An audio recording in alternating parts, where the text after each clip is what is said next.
No, non sto facendo tardi, 2 minuti, ci mettiamo la faccia. Tutti pronti?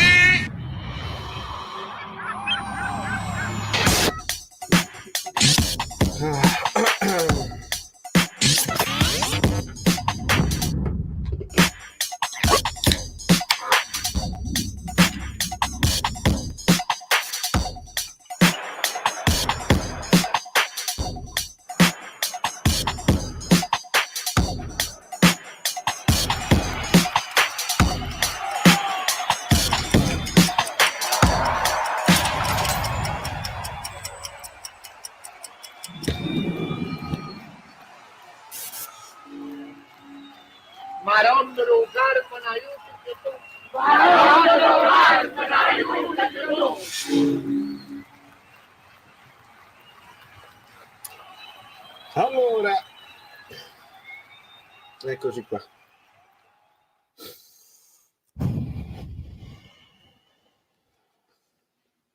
È dura, è durissima, cioè per un canale che vuole parlare esclusivamente di calcio è proprio difficile oggi. Lasciate like come vi stanno dicendo in chat. Grazie a tutti per essere qui con me, perché senza di voi sarebbe veramente dura. E dato che qui su questa live verranno poi i tifosi dell'Inter live o anche dopo, vi tenete d'occhio i commenti e mi farebbe veramente piacere vedere i commenti di tifosi neutrali che magari la vedono senza il patema d'animo che abbiamo noi e magari dicono: ma non ci sta niente di strano, vai tranquillo che non c'è niente di strano. E allora noi accettiamo la cosa e parliamo semplicemente del piano gara, di come te la sei giocata, delle scelte che potevi fare al di là di tutto, e lo facciamo e lo faremo perché è troppo semplice. L'arbitro, e poi chiudo, dato che non spacco niente, chiudo. Vediamo se sono usciti, perché non ci sono gli XG, no? Però totale tiri dell'Inter 22 tiri, in porta 6, il Napoli fa un tiro in porta con Kvara. Ovviamente se tu decidi di fare questa partita ti può andare bene, perché ti può andare bene come ti può andare male, e io voglio veramente approfittare di questa sconfitta, non a Mazzarri ma De Laurentiis, ovviamente per il futuro, per le scelte che si dovranno fare in futuro. Il non gioco non è un'opzione per il Napoli, il non gioco non è, cioè il gioco attendista dove devi fare la battaglia, dove fai il fallo sistematico, non lo può fare il Napoli. Rendiamoci conto e chiariamoci subito. Quindi il futuro è tornare a giocare a pallone e trovare un uomo come Spalletti che dice: non ci sono alibi, non parliamo degli arbitri, assolutamente, dobbiamo solamente essere fortissimi sul campo. È l'unico futuro che il Napoli ha, perché non possiamo farlo, non ce lo fanno fare, non siamo simpatici, siamo anche probabilmente sbagliati quando ci rivolgiamo alle istituzioni, e quindi se ti possono fare uno sgarbo te lo fanno, non c'è proprio dubbio. Ovviamente per come si è messa la partita, perché il Napoli decide di fare la stessa partita di sacrificio, che è un po' diversa rispetto a quella della Fiorentina, perché la Fiorentina ti viene a prendere addosso, l'Inter no, l'Inter è più abituata anche a stare sotto palla e aspetta i tuoi errori che puntualmente arrivano, perché in questa squadra di oggi c'è un po' di ciucciaggine. Quando parlo di ciucci, che poi è anche romanticamente il nostro animale, il ciuccio che cos'è? È uno che ci mette tanto sacrificio, ci mette la voglia, la testa bassa lavora, e abbiamo fatto una partita veramente stoica, veramente eroica a livello di sacrificio, tutti addosso, ci aiutavamo l'un l'altro e si poteva anche portare allo 0-0 e giocartela sui rigori. Anche un'occasione l'avevi anche avuta con Kvara, ha fatto un addio di parata Sommer, vedi il portiere che fa una parata. Però il Napoli aveva fatto questa partita qua e poi manca la qualità, perché se tu con questa squadra, anche con questa formazione, con 3 difensori, con 5 difensori, con 4 centrocampisti, se tu hai qualità nel palleggio e te ne esci veloce, guardate che può funzionare alla grande.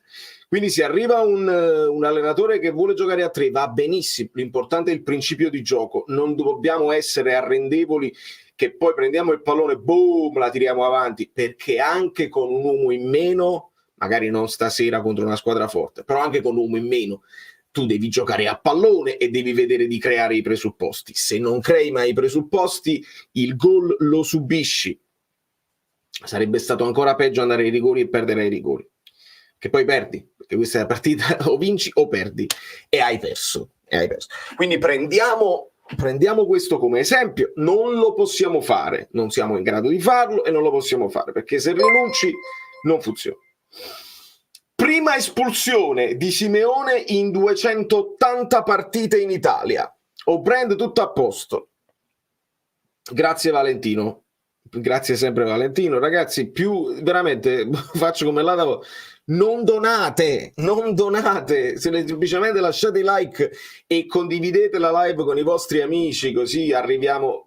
È difficile perché noi ce lo diciamo tra di noi adesso, arbitraggio scandaloso, e poi rimane qua, invece è a livello nazionale che deve fare un po' di rumore, e se poi questo rumore che a livello nazionale si può ritorcere contro l'Inter in campionato, vince quell'altra che Vlahovic pure doveva essere espulso ieri, quando è stato. Quindi siamo tra di noi, abbracciamoci e cerco di leggere più messaggi possibili, ma ovviamente siete troppi. Primo giallo di Simeone alla Calciopoli, cosa immonda, abbiamo visto. Un like molto amaro. Basta, non si può giocare sempre così, sempre episodi contro Cajuste, episodi contro le virgole, canto verde, le virgole se non capisco niente. Cajuste cammina, premesso un gonge, perdere al 90esimo una partita così fa male, tanto se non ne abbiamo 0 tiratori di punizione, è vero. Rip Rigiriva, è vero, anche questo lo diciamo. ADL ai microfoni, ADL in diretta, attenzione, sta parlando ADL, parla ADL in TV, ADL lo. Collini migliore in campo? Sì, Lello, e questo ti dice poi come è andata la partita, questo non c'è dubbio. Collini ha fatto una grande partita, nella partita di sacrificio qualcuno, poi al di là del portiere, qualcuno spicca più di altri, però adesso ne parliamo, nello specifico facciamo i voti. Claudia: caro tifoso, il pallone è un'altra storia, il pallone non è potere, il pallone è quello che hai visto l'anno scorso in Italia e anche 33 anni fa. Sappi, caro tifoso, che può succedere ed è una gioia che non proverai mai. Peccato per te. Grazie Claudia, sì, sono messaggi amari questi, ma sono corretti, cioè, sono con voi nella... Non è disperazione, ma è amarezza, è sicuramente amarezza, perché così fa male.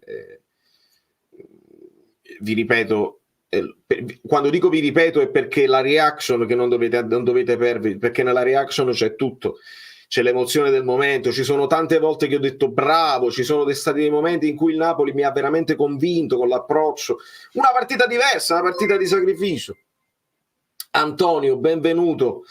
Antonio D'Alise, per quelli che diventano membri del canale, ragazzi, ricordate di iscrivermi in privato e a fine live vi aggiungo al gruppo dedicato agli abbonati, il gruppo su Telegram, grazie mille. E se non avete Telegram, così comunque avete le emoticon e potete mandare i messaggi e fa piacere.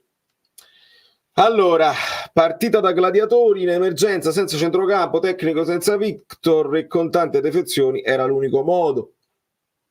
A parte l'arbitraggio abbiamo comunque creato troppo poco, senza dubbio Ross, ma tu lo sai che qua ne parliamo, insomma, il creare troppo poco parte un po' dall'atteggiamento del piano gara un po' rinunciatario che fa Mazzarri, però ripeto, manca un po' di qualità, e qua oltre a chiedere a Mazzarri, che può fare quello che può fare onestamente, è uno dei minori responsabili di questa roba qua, e anche che ragazzi, ADL ha parlato poi il mercato, Mazzocchi, con tutto il bene che vogliamo, e io lo volevo in campo, io nel video di ieri ho detto metti Mazzocchi a sinistra che Mario Rui stava soffrendo.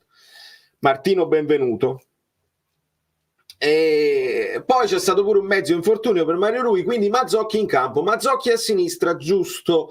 Non avrei messo Zerbin a quel punto, avrei messo Di Lorenzo più alto e avrei messo Ostigard. Nella mia idea, se vuoi rimanere con questa formazione, metti Mazzocchi così. Però Mazzocchi io lo sto cominciando a conoscere adesso, non è in dubbio la sua volontà, non è in dubbio la voglia di lottare e di sudare e sputare sangue per questa maglia. Il problema è la qualità.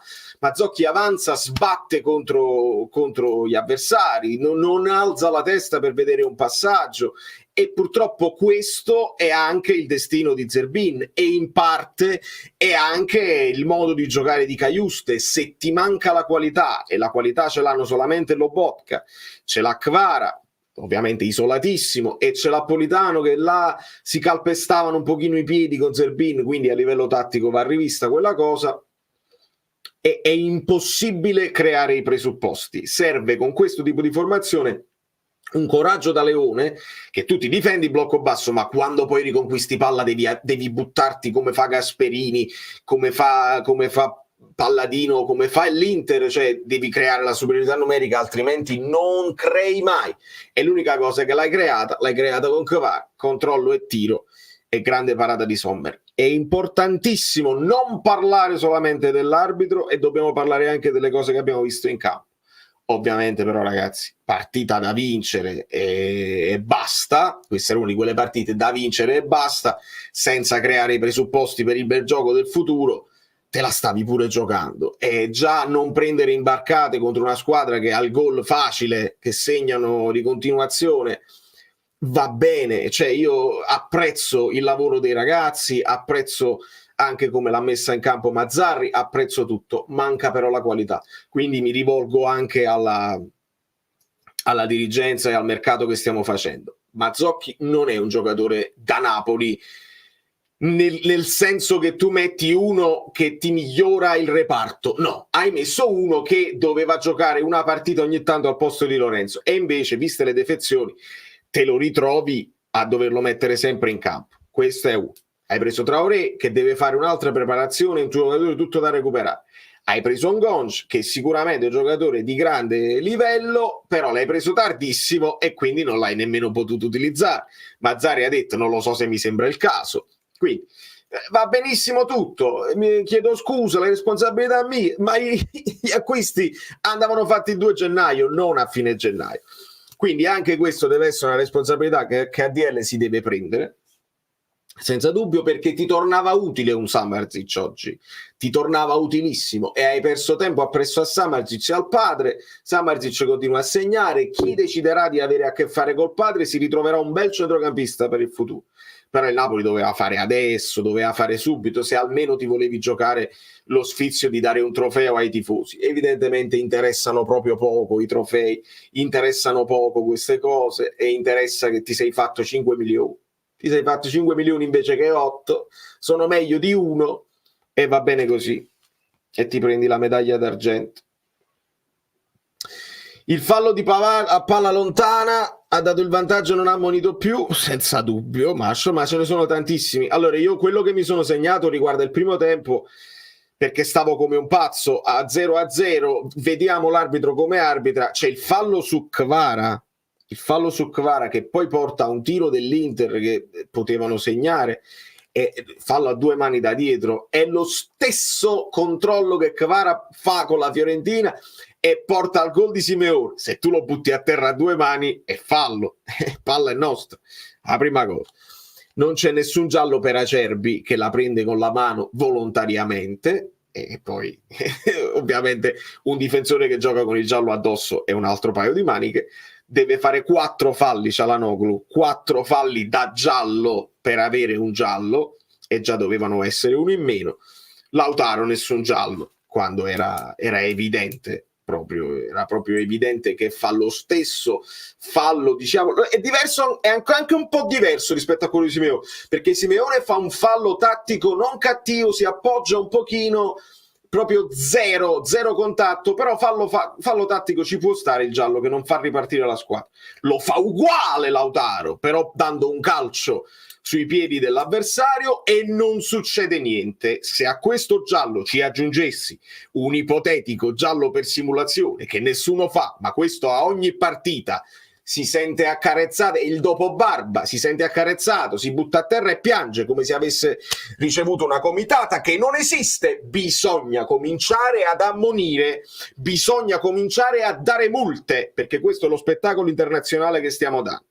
E no, e non ci siamo. E quindi quando tu ammonisci una volta, ammonisci due volte, espulso Lautaro 10 contro 10 e ce la giochiamo ancora, senza che permetti a Lautaro di continuare a giocare, al 90esimo si può anche togliere la maglietta per prendersi l'ammonizione. E no, così non ci sto. Sto facendo dei discorsi senza senso. Per me sei una grande delusione, ti manca la cultura del discernimento. Caro Vincenzo, non te ne faccio andare, ti elimino io. Ti elimino io perché qua siamo ban user e ti elimino. Perché oggi dobbiamo avere a che fare con persone serie. E le persone non serie ban e si va avanti. Devo creare l'oasi come l'abbiamo creata su YouTube, la creerò anche sugli altri social perché ci sono c'è gente imbecille in giro e no, oggi non è la serata per avere a che fare con me, oggi non è la serata per prendermi per il culo. Quindi se sto facendo dei discorsi senza discernimento e usi queste parole così, i miei discorsi sono più che logici e se non li vuoi capire ban e te ne vai da un'altra parte, te ne vai a vedere un'altra live. Anzi, rimani collegato, mi lasci anche il like, ma non puoi parlare. Ah, oggi non sono dolce di sale? Oggi ne ho per tutti. Mazzocchi è stato preso così contro lei per fare numero e dire li ho comprati. Avete visto poi che compra 2 milioni? No, ma al di là dei soldi, perché non mi interessa fare il ragioniere, è la qualità di quello che prendi che mi interessa. Se in Gonzo 20 milioni è pagato troppo, non mi interessa. Un giorno Gonzo farà dei gol decisivi e quindi ce lo ritroviamo pagato. Poi possiamo ragionare su quanto hai speso per Raspadori, tutta una serie di cose. È un tipo di mercato che non ha molto senso, al di là di quello che spendi. Serviva un centrocampista e dove sta? Arriverà domani, arrivano notizie che il centrocampista è chiuso. È arrivato tardi. Belmas l'hai venduto a dicembre, è arrivato tardi. Ci dovevi regalare al tifoso napoletano la gioia di poterti giocare una Supercoppa, una finale di Supercoppa con un pochino più di uomini, perché già lo sai che sei senza Osimhen, sei senza Ndissà. Ce la dovevi dare questa soddisfazione. Hai preferito andare piano piano. Ti prendi tutte le responsabilità. Allora, posso pure capire che uno non sia d'accordo, però dire che tu non ne sai solo perché la pensi, non sei stato pure buono. No, lo banno Lorenzo. No, non me ne frega proprio più niente. Allora, quindi il cambio di modulo con conseguenza compattezza difensiva data dal difensore in più ha ridato un minimo di sicurezza alla squadra. A me è sembrata un'ottima gara, soprattutto difensiva. Gara difensiva sì, perché è stata anche buona, perché hai limitato l'Inter. L'Inter però ha creato 22 presupposti, quindi non è... Ecco perché a me piace la partita che ha fatto a livello difensivo il Napoli. Non abbiamo preso imbarcate, siamo stati attenti, siamo stati concentrati, bene. Però non deve essere questo per il futuro. Per la partita secca abbiamo fatto semifinale e finale, va benissimo e non me la prendo con Mazzarri. Adesso però che dobbiamo ricominciare a giocare, abbiamo tutto un girone di ritorno da fare e dobbiamo giocare a pallone. Vediamo come ci dobbiamo mettere, dobbiamo giocare a pallone perché questo non può essere il futuro. A me va bene che fai le cose che sai fare, il modulo non è un problema, resta con questo modulo qua, ma spiega ai ragazzi i movimenti per andare in avanti e per creare dei presupposti, perché se lanciamo la palla in avanti e non accorciamo nemmeno e non abbiamo il coraggio di buttarci e stiamo tutti in difesa, non succede niente.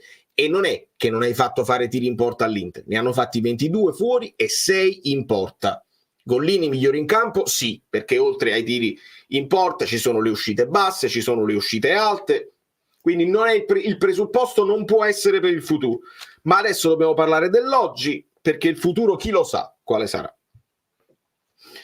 Lautaro lo fa sempre, si butta al minimo contatto e poi da terra guarda l'arbitro aspettando il fischio. È così, ma non è solo lui, io insisto su questo punto, non è solo lui, è un andazzo generale che da qualche anno, da quando c'è il VAR è stato aumentato, avete rovinato il gioco del calcio. Se non prendete dei presupposti, se non prendete, come si dice, prendere provvedimenti, se non prendete dei provvedimenti seri, il gioco del calcio questo diventerà.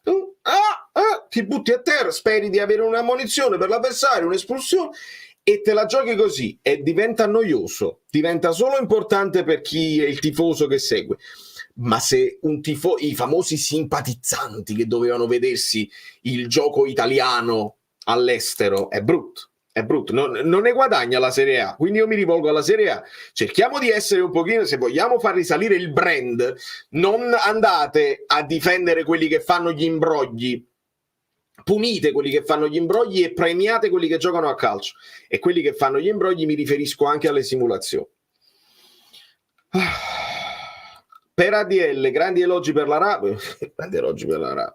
Arbitri tutti scarsi e deboli, povero Rocchi, e questione scandalosa sulle diffide Supercoppa. La questione scandalosa, sono d'accordo con lui, perché è un illogico che tu prendi le ammonizioni. Adesso devo fare il calcolo perché ci hanno ammonito Rachmani, ammonito Zerbin, che vabbè andrà probabilmente al Monza.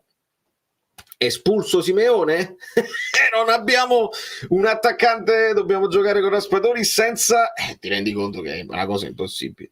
Arbitri scarsi e deboli, siamo d'accordo, ma non lo devi dire in TV così, devi dirlo quando conta, quando ci sono le riunioni, e devi dirlo in modo serio. Adesso grandi elogi per la rabbia, dopo che hai detto siete stupidi, andiamo in rabbia, solito ADL. Mi dispiace dirlo, ma se qualcuno esprime la sua semplice opinione, per quanto sbagliata e assurda, mi sembra sbagliato ballare. Cerca di spiegare la tua posizione, cerca un confronto. Nome e cognome. No, i cretini non hanno spazio qua. Quello che mi ha detto il tipo, che stavo dicendo cose non logiche, discernimento, eccetera, eccetera, è un cretino che cercava di provocarmi. Quelli che cercano di provocarmi se ne vanno a fare in culo oggi. Non ho pazienza oggi. Io sono sempre d'accordo ad ascoltare tutte le opinioni. Non c'era un'opinione calcistica, era un attacco a me persona, e l'attacco a me persona, specialmente quando vi dico che sono lucido e sto dicendo le cose come stanno, sto facendo dei ragionamenti logici, si banna e si manda a fanculo. Non c'è pazienza, dovete anche leggere, leggete la stanza, read room. Se sto incazzato così, ban, e non credere che poi io dopo vado, spulcio, sbanno così. No, ti devi fare un altro account. E mi ricordo anche il nome, quindi stai attento. Cesari ha appena detto che il primo fallo di Simeone non è mai giallo, sul secondo giallo è stato il quarto uomo di Bello, ancora lui a richiamare la... È vero, perché non lo ha dato subito. È vero, non lo ha dato subito il giallo, è stato richiamato. È vero, il secondo giallo non lo ha dato. Mamma mia.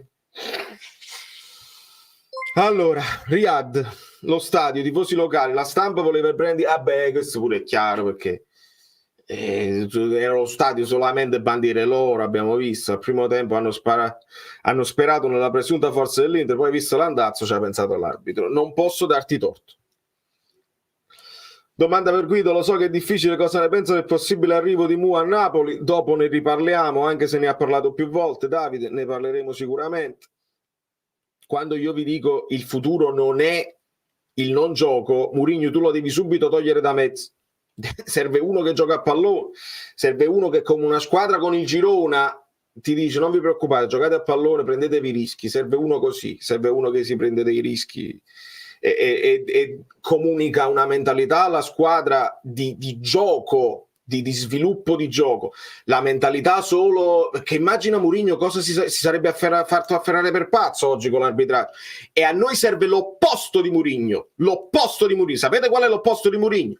È Spalletti, perché succedevano le schifezze pure con Spalletti, e Spalletti, e gli andavo contro anche io, diceva no, l'arbitro ha arbitrato bene, non è importante, non è questo che ci interessa. È l'unica cosa, è l'unica salvezza del Napoli. Uno freddo, uno che non si fa prendere dal protestare, dall'aizzare la folla, perché gli dai l'alibi gli dai l'alibi ai giocatori, se dici sono colpevole anche io stasera perché do un alibi ai giocatori e dico contro questo arbitraggio non si può vincere, gli ho dato l'alibi e la prossima volta dico vabbè io ci ho provato ma questi sono gli arbitri, e invece no, serve un allenatore come ha fatto Spalletti che dice no, quale arbitraggio, niente. Se giochi a pallone come ti dico io e fai le cose studiate come loro ce ne possono espellere uno, noi 10 contro 11 vinciamo lo stesso, troviamo lo spazio. Si segna in 10 contro 11, ragazzi, da che mondo è mondo? Si può anche segnare. Si deve avere la convinzione di essere i più forti, come è stato l'anno scorso. Quindi è possibile farlo. Non è possibile farlo sempre, però. Mazzarri l'ha preparata anche bene con Politano su Cialanoglu, il problema resta quello che diceva Guido, a febbraio 23 eri certo della Champions, non hai programmato, testa alta e forza ragazzi. Lindstrom a un certo punto mi ha illuso, l'ho visto comunque più libero mentalmente, speriamo che sia sbloccato almeno da quel punto di vista, e Sirax, sì, speriamo, noi viviamo di speranze, Bug e Lindstrom. Sì, a un certo punto ha fatto uno spunto, ma lo spunto lo sappiamo che ce l'ha, poi si è anche incartato un paio di volte da solo. Io, Lindstrom, la mia speranza è per l'anno prossimo, cioè a bocce ferme, si allena con i compagni, arriva un allenatore che ci crede, gli trova una posizione e si sviluppa. Questo Lindstrom qua con questo allenatore non avrà spazio e si ritaglierà dei pochi minuti, ma è arrivato pure un Gonch, dove lo metti a Lindstrom? Assolutamente no, è stato un acquisto sbagliato, perché un acquisto non mi interessa quanto è stato pagato, ma è stato un acquisto tatticamente illogico, perché l'hai preso al posto di Lozano ed è lontanissimo dal gioco che fa Lozano, non ha senso. Aggiungiamo che Zielinski ormai sta a Milano e non direi da poco, ma già da 2 mesi almeno. Sono 4 partite che non si vede, con la Viola entrata, a maggior ragione per gli acquisti netto ritardo. Claudio, ma quando vogliamo capire che Politano non è titolare da Napoli, abbiamo un attacco a destra inesistente, lui perde più palloni che ne mette e non è perché Politano è quello che sta più in forma, fischia allora, forte. Ho capito quello che dici, sì, nel senso che, e ti ringrazio, quello che dici giustamente è che se Politano è quello che sta più in forma siamo inguaiati, ed hai ragione, Politano è in flessione. Vi ricordate? Dicevamo pure Zielinski ha fatto un ottimo inizio di stagione, flessione di Zielinski che poi porta alla non convocazione o alla convocazione ma resta in panchina, e insomma è una situazione anche quella che se nella società è chiara devi risolvere fuori squadra e compri a un altro immediatamente, se non sei riuscito a rinnovare fuori squadra te lo vendi e compri a un altro, errore società. Politano idem, il rinnovo, la rabbia, tutte stronzate così, sta fuori forma, ci dovrebbe giocare un altro. Ecco perché io dicevo metti 4-3-3 e fai giocare Zerbin al posto di Politano, perché non è in forma in questo momento Politano, o ha la testa da qualche parte oppure si sono scaricate un po' le batterie, non è in forma e hai ragione, non sta funzionando, partita pessima anche sua. Fammi recuperare e fammi... Allora, ci sono anche delle donazioni che non sono uscite. Si può dire che c'è un minimo di malafede? Sì, Nicola, come faccio a dirti di no? Come faccio a dirti di no? La sensazione è che non vedeva l'ora, questa è la sensazione, al di là della malafede.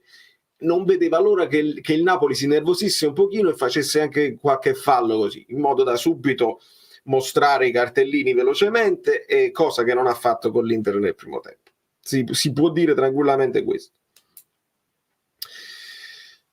Esatto, Antonio, giocando così prima o poi il gol lo prendi, lasciando stare l'Inter ha vinto meritatamente e non c'è dubbio, e ti ringrazio per averlo ribadito, perché non deve passare il messaggio che il Napoli meritava e che siamo stati derubati. Il Napoli poteva svangarla la partita con una partita di grande sacrificio, con un po' di mazzo che nel calcio serve, però sappiamo che non è questo il nostro destino, non ce l'abbiamo proprio il giocare all'italiana, l'attesa, il contropiede, non fa proprio parte di noi, e quindi sarebbe stato assurdo vincere così. E l'unica cosa buona di questa sconfitta, ragazzi, ci deve ricordare che questa non è la strada e che dobbiamo ritornare a macinare gioco, altrimenti non c'è futuro. Grazie mille Antimo. E grazie mille al mio amico Starving Italian, questa è solamente donazione e supporto senza messaggio, grazie mille amico mio.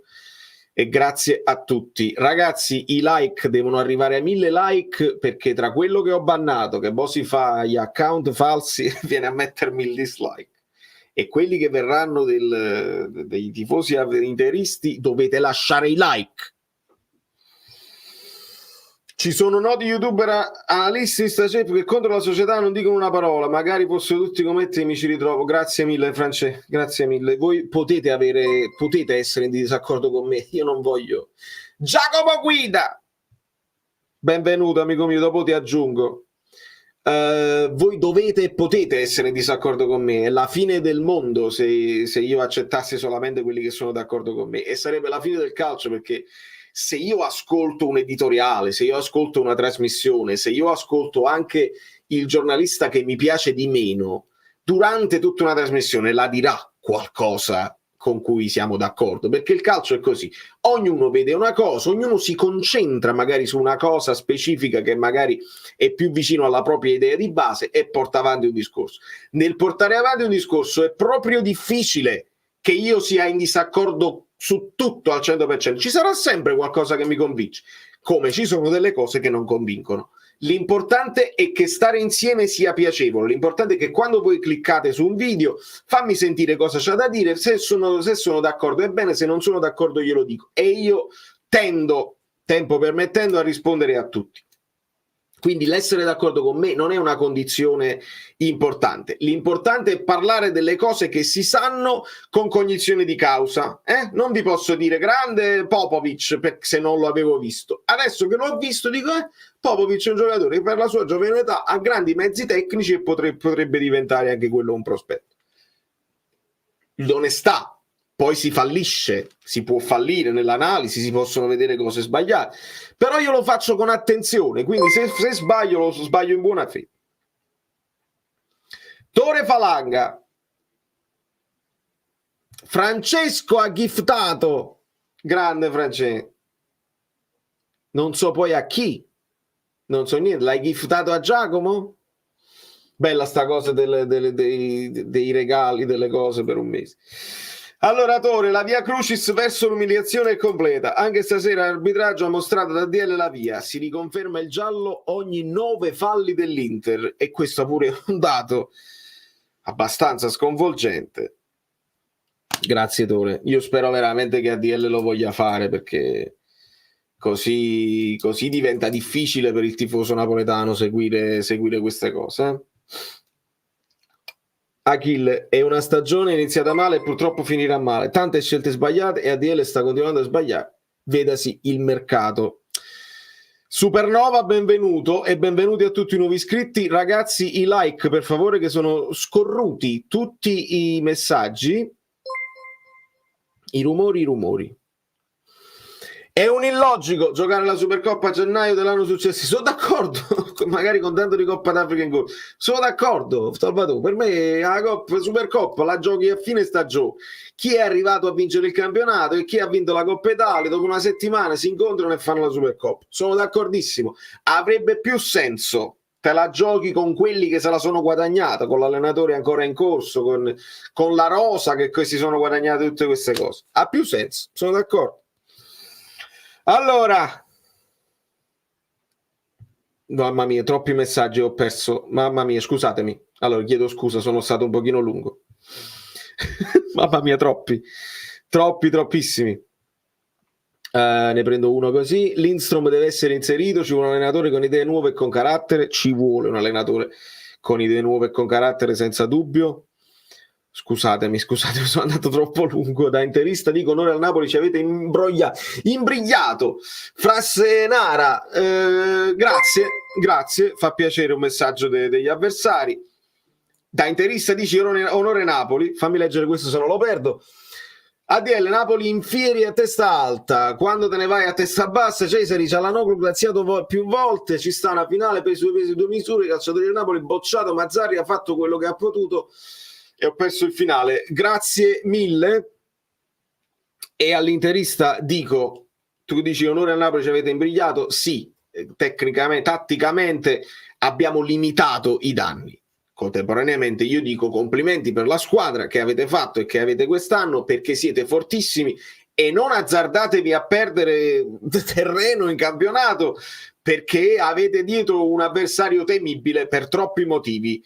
Quindi i complimenti io li rigiro all'Inter, che è una squadra che merita di vincere questa Coppa e che merita il campionato che sta facendo.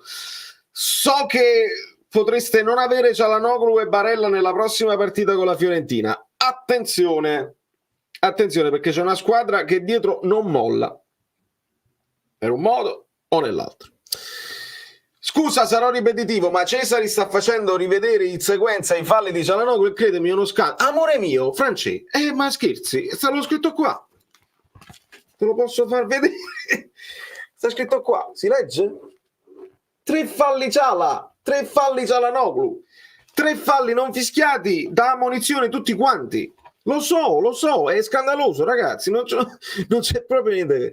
Chi ha ricevuto l'abbonamento? Ah, quindi è a caso.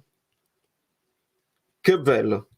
1000 persone in live e 300 tenuto rito pesante. Allora, mi fermo, perché poi io sono lungo nel... Azzurro Fluido ha ricevuto... No. Azzurro Fluido membership è un regalo che anche Salvatore fa, poi capita a caso. Giacomo, dai, allora ascolto dei vocali perché voi non state lasciando i like. Io sono lungo a leggere tutti i commenti, avete ragione, ma ascolto dei vocali dagli abbonati, perché sennò come si fa? Allora, Vincenzo Di Guida. Non mi venite a dire che siamo scarsi, che Mazzarri out non siamo buoni a niente, perché io mi sono divertito.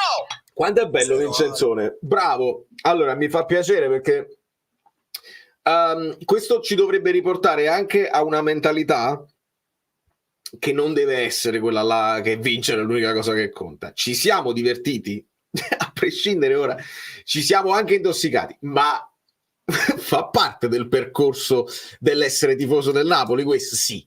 E almeno non siamo abulici, non siamo a guardare la TV così emoji, annoiati. Ci siamo divertiti a vedere anche una squadra che ovviamente non avendo la capacità tecnica e stando in un periodo così deve fare tutto un altro tipo di partita e fa la partita del sacrificio, e fino al 90° è stato anche godurioso, se vogliamo, limitare i danni e fare la lotta, perché non è una cosa a cui siamo abituati. Vincenzo si è divertito e io sono contento di sentire questo, al di là poi del risultato.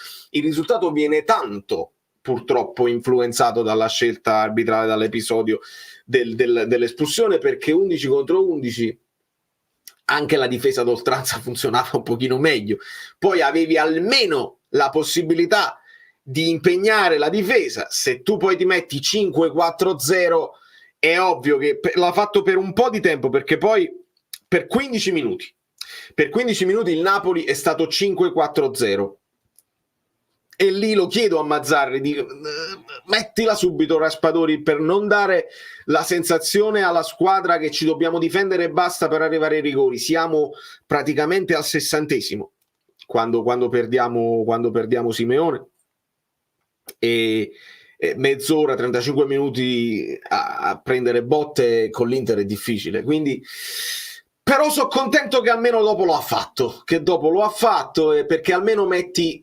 5-3-1, 3 che sono particolari perché sono Gaetano, Lobotka e Lindstrom. Non era facile, si erano creati i presupposti per una partita molto difficile. L'abbonamento viene regalato in maniera casuale, infatti il mio lo ha tenuto Marco Leone. Ok, mi state insegnando voi questa cosa, ragazzi, perché non lo sapevo come funzionava. Per me abbiamo subito gol solo per un errore di posizionamento e marcatura di Mario Rui. Amico mio, questo lo rivedrò. Vi aspettate e riceverete sempre l'analisi tattica, al di là di quelle che sono le cose arbitrali, pagelle, analisi tattiche. Può essere che Mario Rui sia stato il responsabile di quel cross. Stavano arrivando cross da tutte le parti, la palla entrava anche per vie centrali. Gollini è stato protagonista più volte. Vediamo, non ti dico niente perché voglio rivederla quell'azione. Ero in fase di grande, stavamo quasi per svangarla e quindi è difficile. Allora, se dobbiamo dirla tutta, l'errore di Mario Rui sul gol, i giocatori si comprano prima, sono troppo incazzati, lo so. Pure la questione che l'arbitro nel primo tempo ha utilizzato un arbitraggio permissivo e nel secondo ha cambiato gestione, è vero, lo fanno spesso tutto questo. Portiamo il calcio italiano all'estero, questi qui hanno fischiato il minuto di silenzio in onore di Gigi Riva. Ah, pure? Non l'ho sentito dai microfoni di Paramount Plus, questo, vabbè, ancora una volta un atteggiamento deprecabile in questo caso. Il gol lo hai preso dopo che è entrata la punta. Lo sapevo questo. Io credo la scelta di stare bassi e arrivare ai rigori è abbastanza sensata, poi hanno deflagrato, va così questa. Per esempio, questo è un messaggio che va in contrasto con quello che vi ho detto, ma è logico, lo accetto e lo leggo, che parliamo di calcio. Sì, però anche no, cioè nel senso, per me il rinuncio, comunque stavano arrivando le cose, Thuram si è mangiato un gol, solo lui e la porta, c'è stato il rimpallone, non stavamo difendendo benissimo 5-4-1 e secondo me avere una punta, Simeone lo fa benissimo, lo poteva fare anche Raspadori, avere una punta almeno tieni impegnati qualcuno della difesa, se non hai manco la punta si girano il pallone e arrivano a fiotte, cioè si possono inserire anche i braccetti, non hai mai uno che ti dà uno scarico, anche se butti una pallata, almeno una rincorsa la fai. Concettualmente, io capisco quello che dici, difendersi per arrivare ai rigori era l'unica cosa che poteva fare il Napoli, visto anche il periodo. Però concettualmente, secondo me, se tu togli completamente le punte, ti consegni all'avversario e sono degli esercizi che si fanno nell'allenamento, difesa contro attacco, magari con uno in meno, con uno in più, e alla fine quando l'avversario poi è forte spesso prevale, quindi l'ha fatto per un quarto d'ora, ti ha dato ragione per un quarto d'ora Mazzarri, poi io sono stato contento che è entrato Raspadori. Devi anche considerare quelli che sono i possibili rigoristi, penso che in quel momento devi farti una serie di domande e rispondere immediatamente sul campo. Non è facile, veramente oggi su Mazzarri è difficile dare delle responsabilità. Anche Graziano Cesare, detto arbitraggio scandaloso, voto 4. Gli islamici fischiano, non stanno insieme ai giocatori morti, non era offensivo la loro cultura. Sì, lo so. Tu dici loro così fanno per rispettare, diciamo, il momento della morte. Vabbè, questo non lo so che fanno così. Io vi posso dire, per esempio, che in America i funerali sono spesso delle feste. Cioè, noi siamo invece tristi e facciamo certi tipi di funzioni. Loro, quando fanno proprio una festa, molto spesso fanno il barbecue, cioè vanno nel backyard a fare una vera e propria festa dove cercano di risollevarsi l'uno con l'altro. Quindi le varie culture. Teniamole presente. Il Real è riuscito a fare anche peggio dell'Inter di stasera, arbitraggio scandaloso, non cambierà mai nulla, da stasera mi arrendo e ti capisco Massimo. Quello che abbiamo visto, il gol di braccio di Vinicius Junior, se vedete, lui addirittura ha postato una foto dove si vede che la prende di spalla, però poi c'è un'altra inquadratura dove si vede chiaramente che la prende di gomito, e lì, visto che l'hanno visto anche al VAR, evidentemente se hanno visto quell'altra inquadratura dove si vede di spalla, devi vedere più inquadrature possibili, perché sennò ti freghi. E io ho twittato proprio questo: il Girona non la perde in albergo, perché potresti tu Girona avere un contraccolpo psicologico tipo quello che ebbe il Napoli di Sarri, e invece no, loro subiscono anche gol e poi vincono 4-1 il Girona, quindi hanno intenzione di continuare a lottare per un sogno incredibile. Però stai lottando contro il Real Madrid, che è una squadra che ha un potere, un peso politico senza precedenti anche in Europa. Sarà bellissimo vedere se si arrenderanno alla fine o meno. Allora, 5-1, esatto, 5-1, bravissimi. Se non sei d'accordo con me, doveva essere 4-1, ti banno. Invece no, io voglio che voi mi correggiate. La partita di stasera è la più scriptata delle partite su eFootball, devi perdere e basta, è vero. quando giochi si vede proprio che il passaggio normale non lo fa e passa all'avversario, che lo scatto non parte, che i tiri vanno fuori sui football, e a volte il calcio ci fa vedere cose simili. Ragazzi, i like sono arrivati? Chiedo. Anche nei momenti bui per me Lobotka è la nostra luce, possiamo ricominciare anche da lui. Grande Valerio, ti stimo, grazie Giovanni, grazie infinite. Lobotka anche questa volta partita maiuscola, perché ha la qualità e anche una garra non indifferente, ha il senso di posizionamento, va in contrasto, si butta nella lotta, nel fallo, se li va a rubare palloni, subisce fallo, ha lo strappo. Ragazzi, Lobotka veramente è un giocatore di un altro livello rispetto agli altri che stiamo vedendo a centrocampo, diciamocelo chiaramente. 613 like, 700. Ascolto il tuo vocale, Fabio. Di zero recriminazioni, sono d'accordo, qualsiasi cosa sia, si può dire o non si può dire, a Napoli mancavano questi, quell'altro, ma arbitraggio scandaloso, le strisciate contro il Napoli possono vincere solo così. Volevano che l'Inter vincesse, hanno fatto vincere l'Inter. È inutile che mi vengono a dire ma ha giocato a una porta, dove non hanno fatto un tiro in porta questi, e questa è la grande Inter. Ma per favore abbassassero un po' la testa questi tifosacci proprio dell'Inter. Quindi registro il tuo sfogo sull'arbitraggio e lo condivido. Hanno fatto più di un tiro in porta, però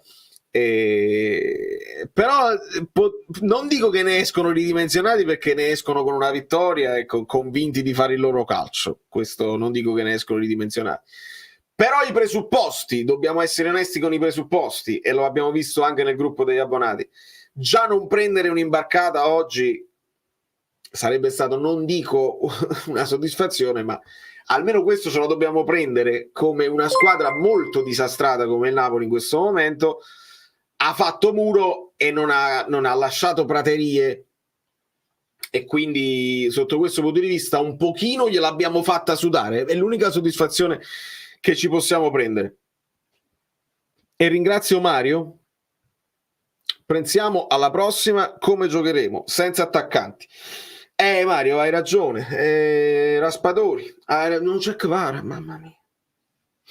Non c'è Kvara, non c'è Simeone praticamente. Zerbini se ne va, Popovic non viene, Ngonge gioca a destra, tocca a Lindstrom.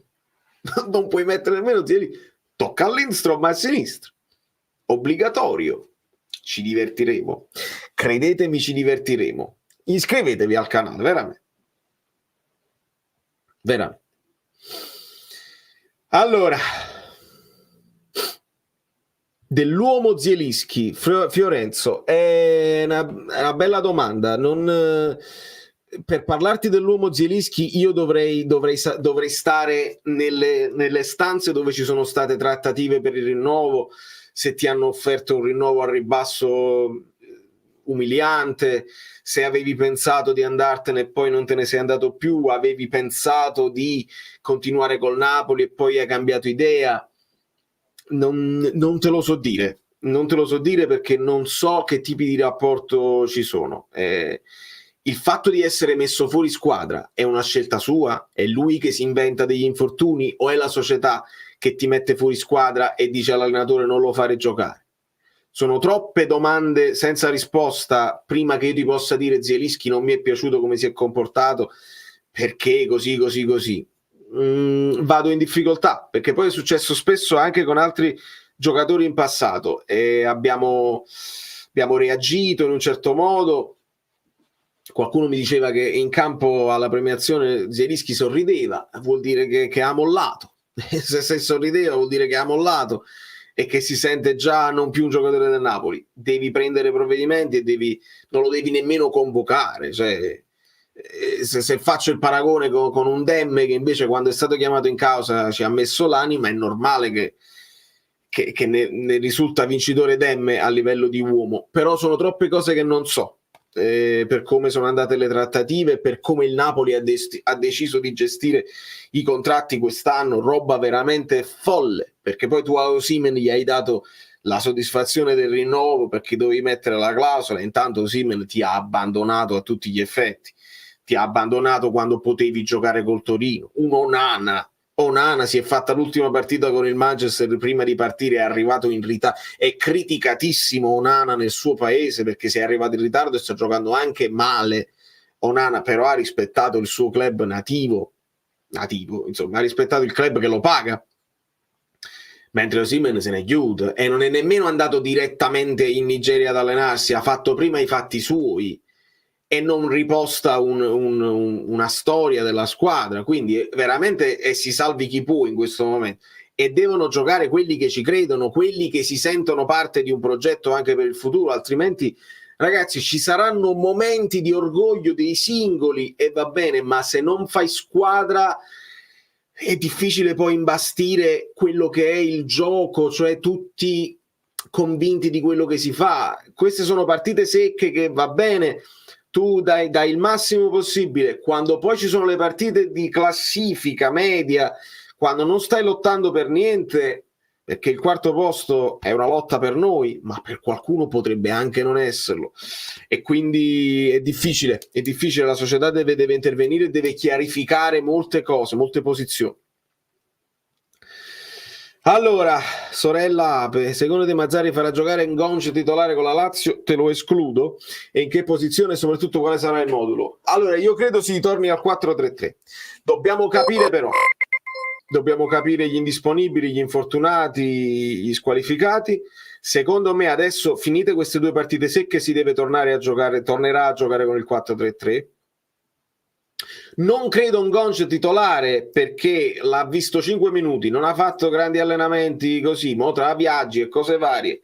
Non credo che giocherà titolare perché Mazzarri in conferenza ha detto non lo so se mi sembra il caso, ci sono pure i titolari, cioè lei ha detto Lindstrom non può giocare perché ci sono i titolarissimi. Mo arriva Ngonce, scavalca tutte le gerarchie e te lo ritrovi titolare al posto di Politano. La vedo difficile, ma molto dipende dalle posizioni contrattuali, ragazzi, perché in questo momento Mazzarri non ha la forza di dire io sono l'allenatore del Napoli, sono l'allenatore anche del Napoli del futuro e devo prendere delle decisioni. Mazzarri sta in traghettatura, sta traghettando, quindi per far giocare Demme chiede il permesso alla società. Ovviamente questo si spiega anche per il resto delle scelte che fa. Devono parlare, devono decidere e devono anche farci sapere. Sarebbe carino farci sapere. Starace alto a sinistra e Santoro falso 9, tutti all'Olimpico. A giugno subito Mourinho e Massara dentro, iniziamo un nuovo ciclo? Assolutamente no, ma questo è il tuo pensiero e assolutamente no è il mio pensiero, quindi come vedi io lo rispetto e leggo poi un altro.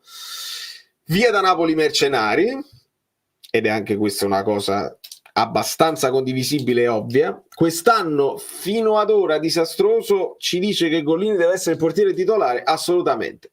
Gollini è sicuramente un tema, caro Salvatore, a me è piaciuto molto, personalità, coraggio, le uscite, far ripartire in maniera veloce l'azione. Gollini sì, Gollini è un grande sì.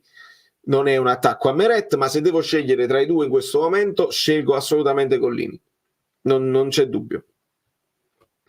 Il Milan in Champions, l'Inter in campionato stasera e stasera la Juve, ma siamo sempre a pagare il fatto che scende in campo la storia?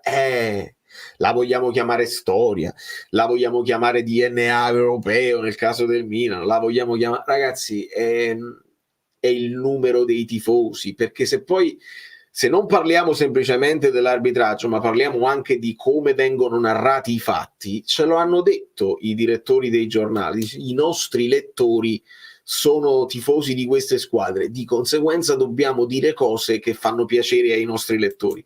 Non esiste più un tipo di, a parte qualche singolo esempio, un tipo di giornalismo che tu dici questo è quello che è successo, questa è un'opinione logica che ho, vai, che vi piaccia o meno, e invece no, si fa un tipo di narrazione che piaccia e che possa fare generare click e generare vendite. Purtroppo è così. Per quanto riguarda gli arbitraggi c'è sempre quella sudditanza, non è tanto non devono essere più corrotti per forza.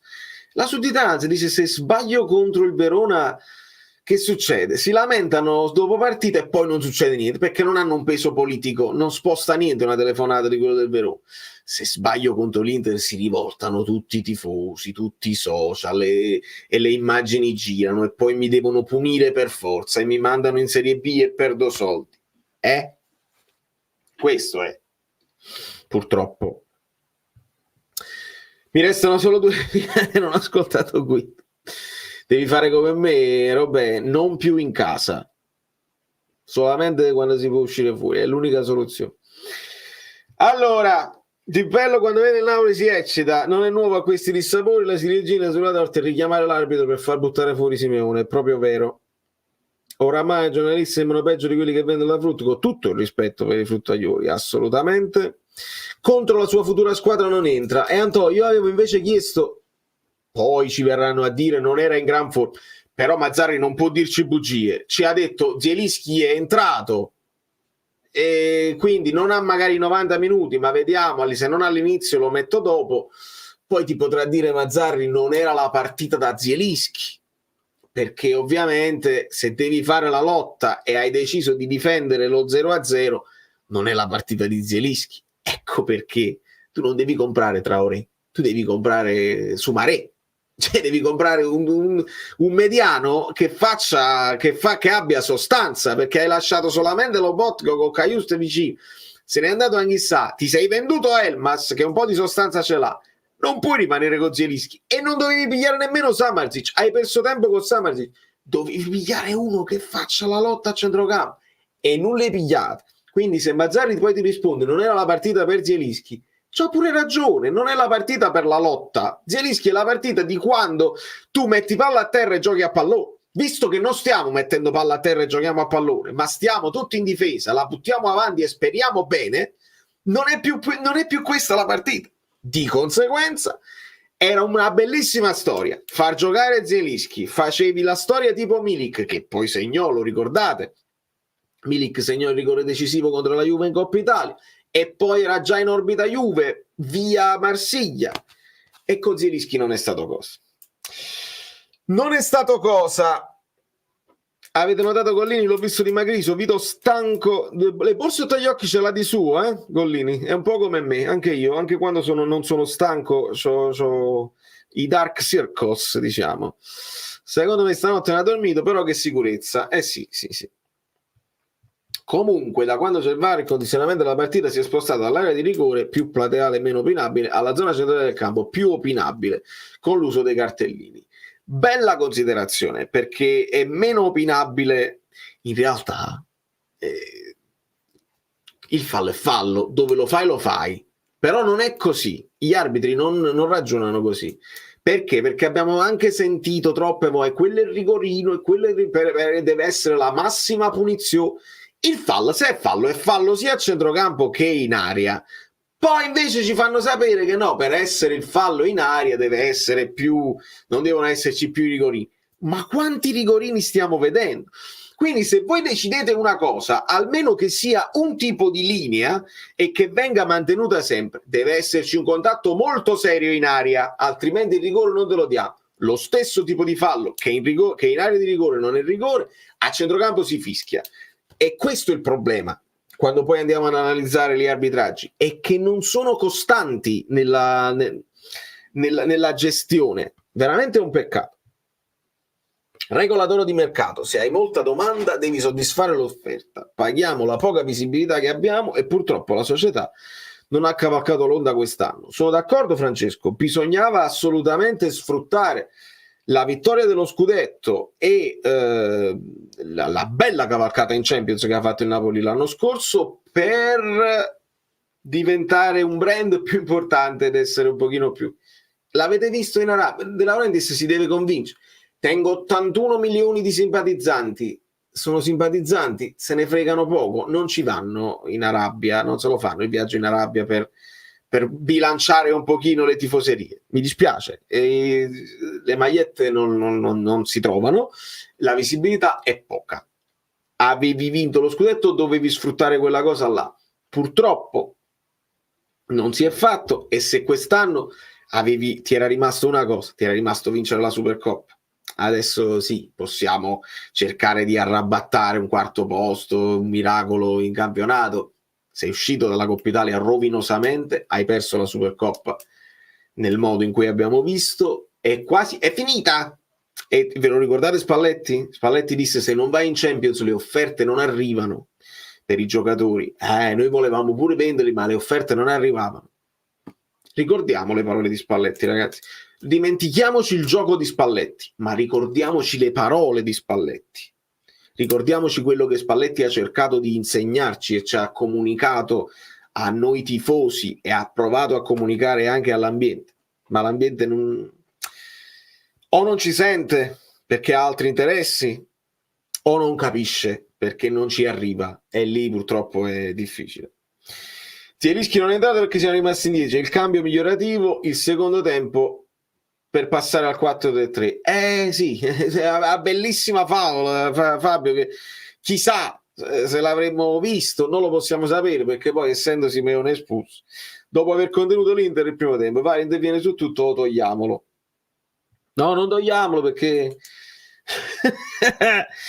perché poi danno il gol a Thuram, perché no, chi era nel primo tempo? Il fuorigioco di Thuram, perché se non ci fosse il VAR, perché l'arbitro non sbandiera, tanto sa che al VAR controllano e gli salvano il culo. Se togliamo il VAR prendiamo gol anche evidenti come quello là. Attenzione. Sempre più convinto che lo scudetto per ADL è stato un meraviglioso caso. Tifosi, stare tranquilli, il meglio deve ancora avvenire, altri 2 acquisti in arrivo. Aspettiamo gli altri 2 acquisti in arrivo, saranno sicuramente 2 giocatori che ti cambiano il volto della squadra. Valerio, avresti lasciato Kvara in campo perché non Lindstrom in quelle condizioni, neanche Gaetano correva. Luigi, bella domanda. Io non penso che Kvara deve rimanere in campo vita natural durante, aveva speso molto sicuramente, anche se mi ci fate pensare, ecco perché sono importanti i vostri commenti, mi fate pensare, Kvara non deve giocare la prossima partita e non mi è sembrato spento completamente, dice non prende più in pallone, l'unico tiro in porta che abbiamo fatto l'ha crevato Kvara,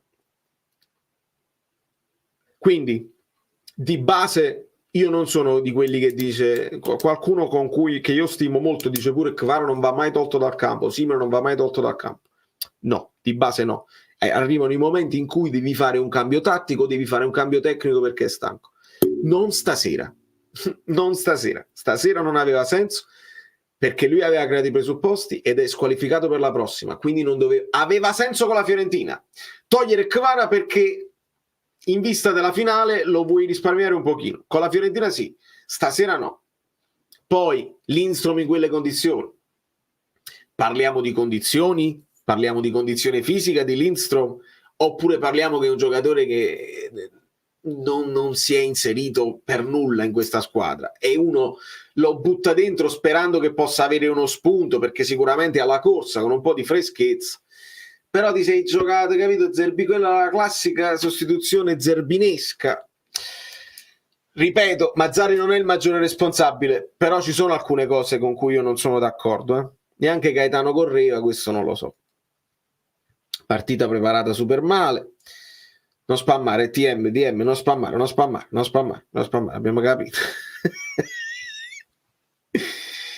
Gli arabi Napoli erano pagati per andare, comunque bravi ragazzi, hanno sudato la maglia, sicuramente hanno sudato la maglia e io nella reaction ho scritto anche eroici, ho scritto anche qualcosa perché mi interessava sottolineare lo spirito di sacrificio che questa squadra ci ha messo ed è peccato perché il calcio è infame, perché avrebbero meritato, secondo me, per lo spirito di abnegazione, la voglia di farlo e di fare la lotta che non nelle loro caratteristiche, avrebbero meritato un premio. Contemporaneamente però è un peccato rinunciare, perché in conferenza abbiamo sentito Di Lorenzo che dice ma perché voi parlate di favoriti e di sfavoriti, ce la dobbiamo giocare eccetera eccetera, portandosi anche Mazzarri a dire ma questi sono i campioni d'Italia. Purtroppo non abbiamo fatto una partita da campioni d'Italia, abbiamo fatto una partita da Napoli di quest'anno, e il Napoli di quest'anno soffre, quindi il tapiro d'oro c'hai. Da dove è uscito? Come ce l'hai? Voglio sapere.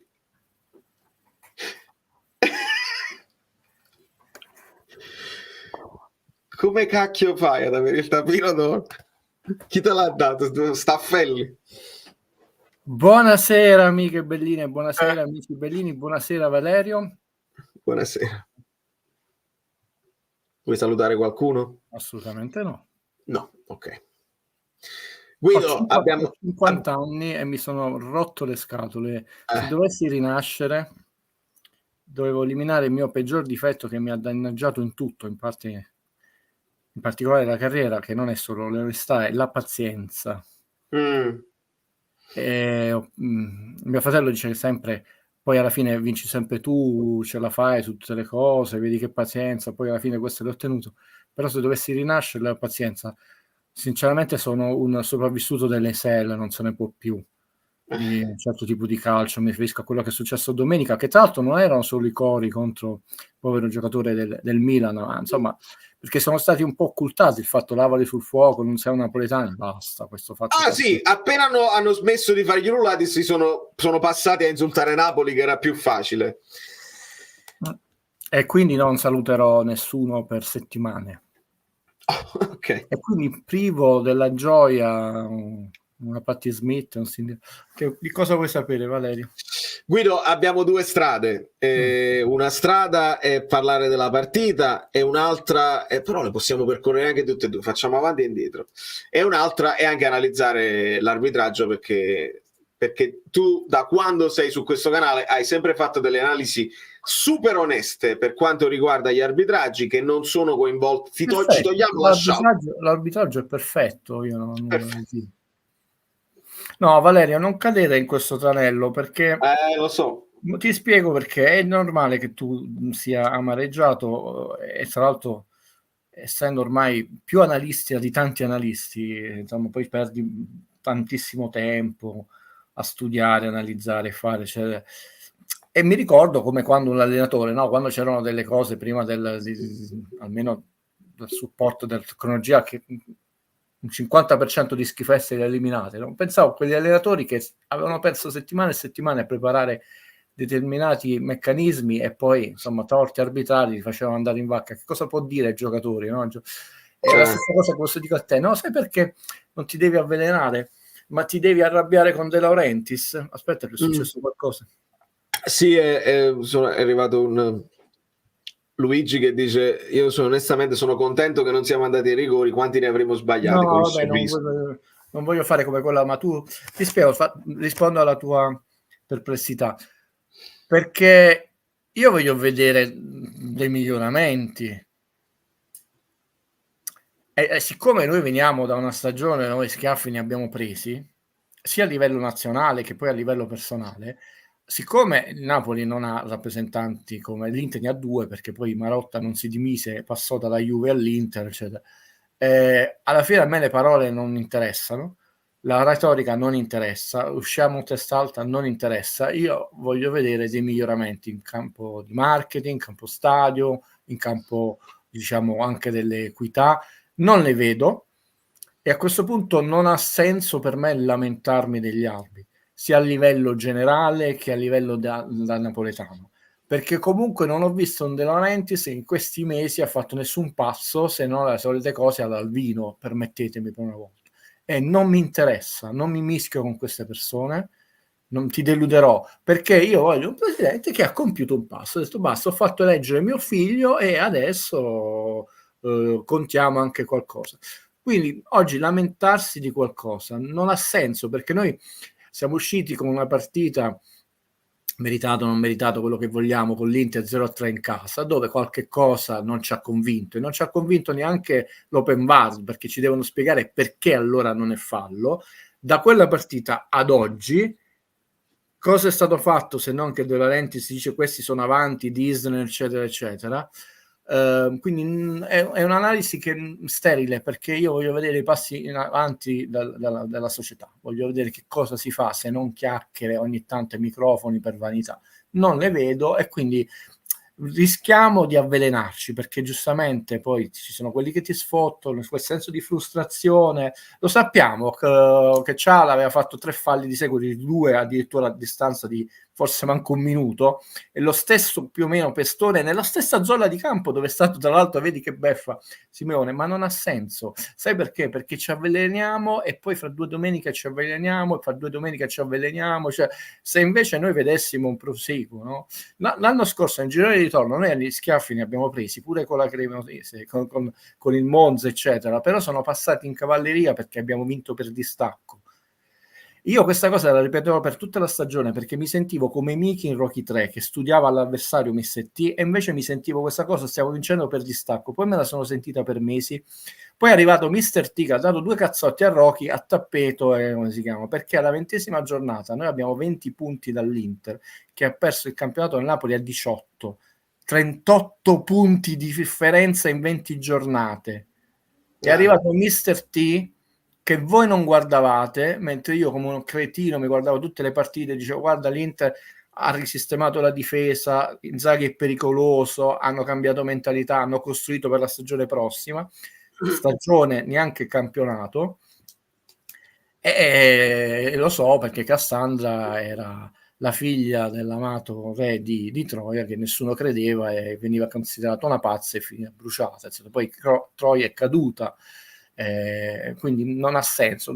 Se vediamo un cambio di passo societario più organizzato, anche più, non solo più diplomatico, perché De Laurentiis si è arrivato qui che ha sparato su tutti, e c'è stata anche questa cosa, l'orologeria dell'inchiesta riaperta, anche molta disinformazione nelle parole, ormai il diritto viene barbarizzato, e in famiglia insomma siamo abbastanza, non io, ma insomma perché ne ha fatto materia di studio di tutta la vita. A proposito, mi hai ricordato una cosa: tra 2 giorni De Laurentiis deve andare a fare quella cena.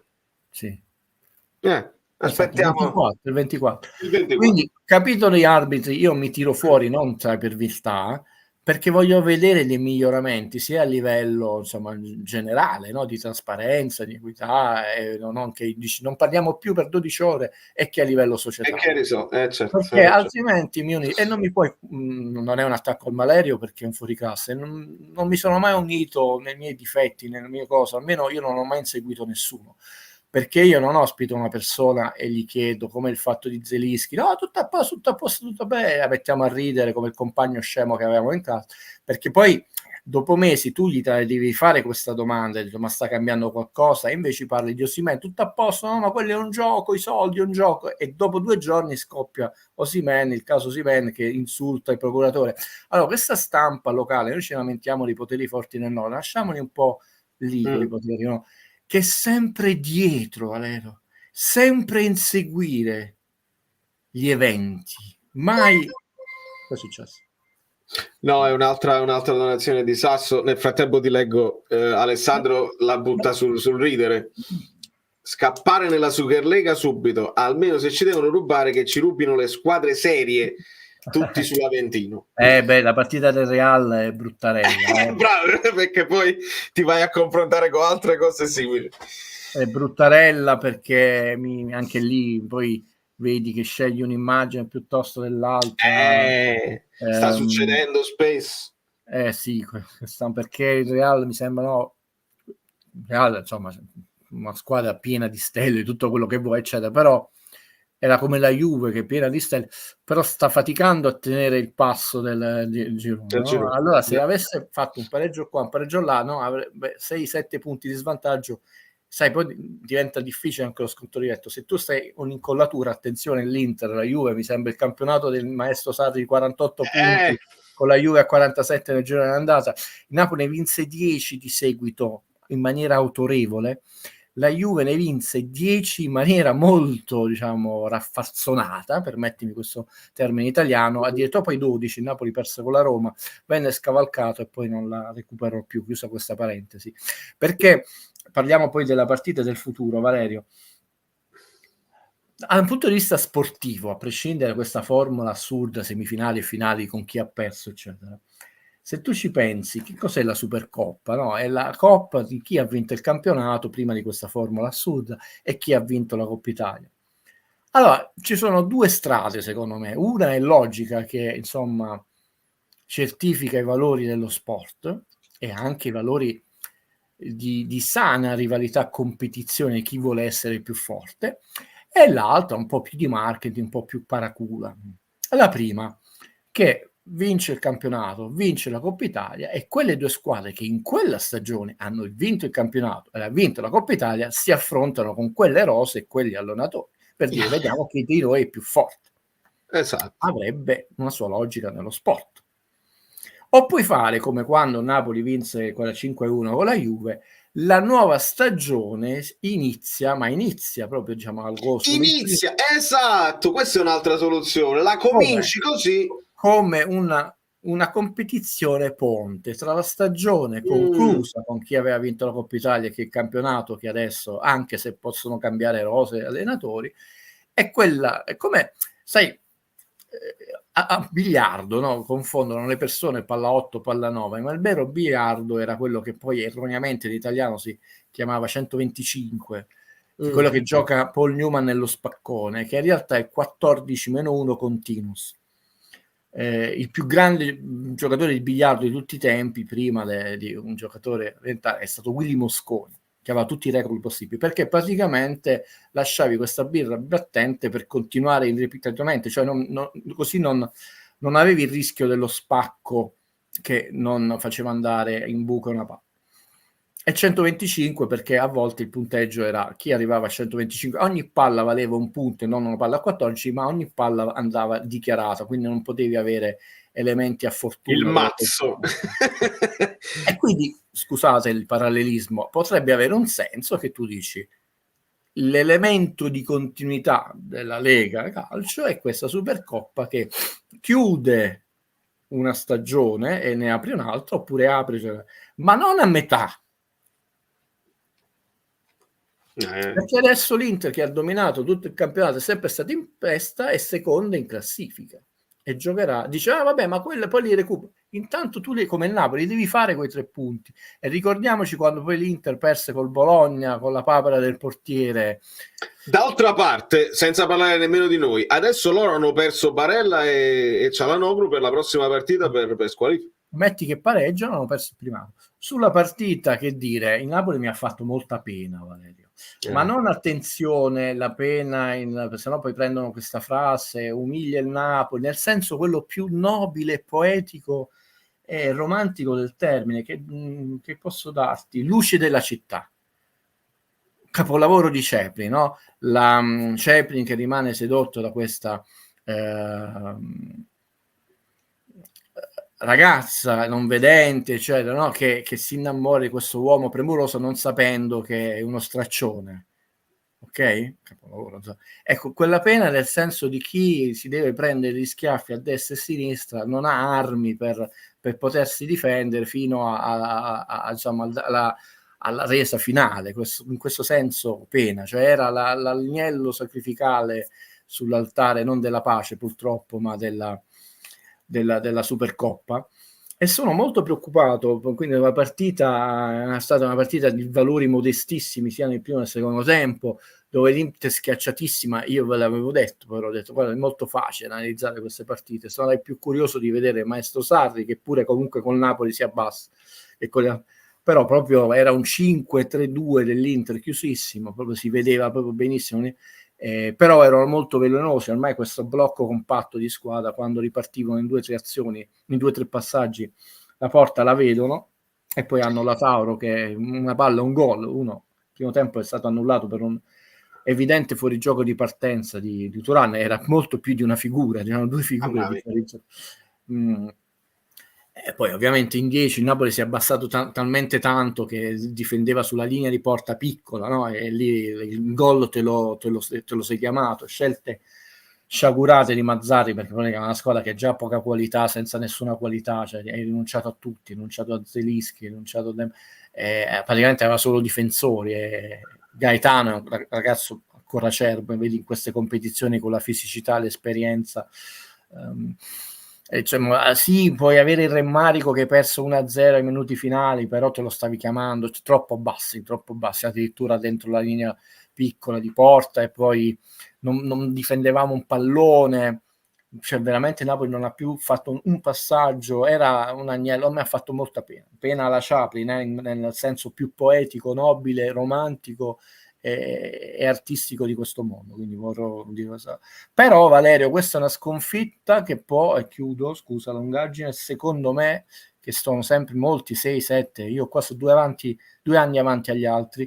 Questa è una sconfitta che mi preoccupa molto. Augurati che la mia analisi sia totalmente sbagliata, perché questa, per mio parere, potrebbe essere una di quelle partite spartiacque del calcio italiano.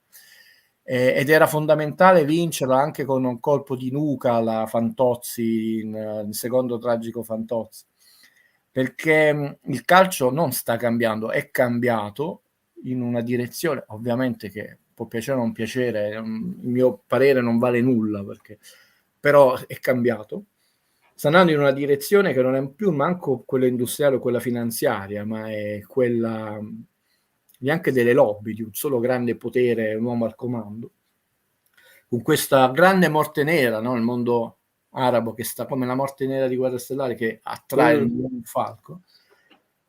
C'erano veri presunti, non ci interessa, solo tifosi interisti e qualche forse figurante pagato per fare il tifoso del Napoli. Comunque il Napoli ha un potere penetratorio in questi paesi medio orientali, arabo, pari a nulla, una squadra pressoché sconosciuta, e bisogna dirlo, tant'è vero che è notizia, no? Che molti anche, insomma, non so come chiamarli, dirigenti, si sono chiesti: ma perché ci sto questo Napoli? Uno gli ha dovuto spiegare: no, guarda, almeno loro sono campioni d'Italia. Sì, ma perché c'è il Napoli e non la Juve? Sì, ma perché sono campioni? Ma non ci interessa, noi vogliamo la Juve, vogliamo il Milan, vogliamo...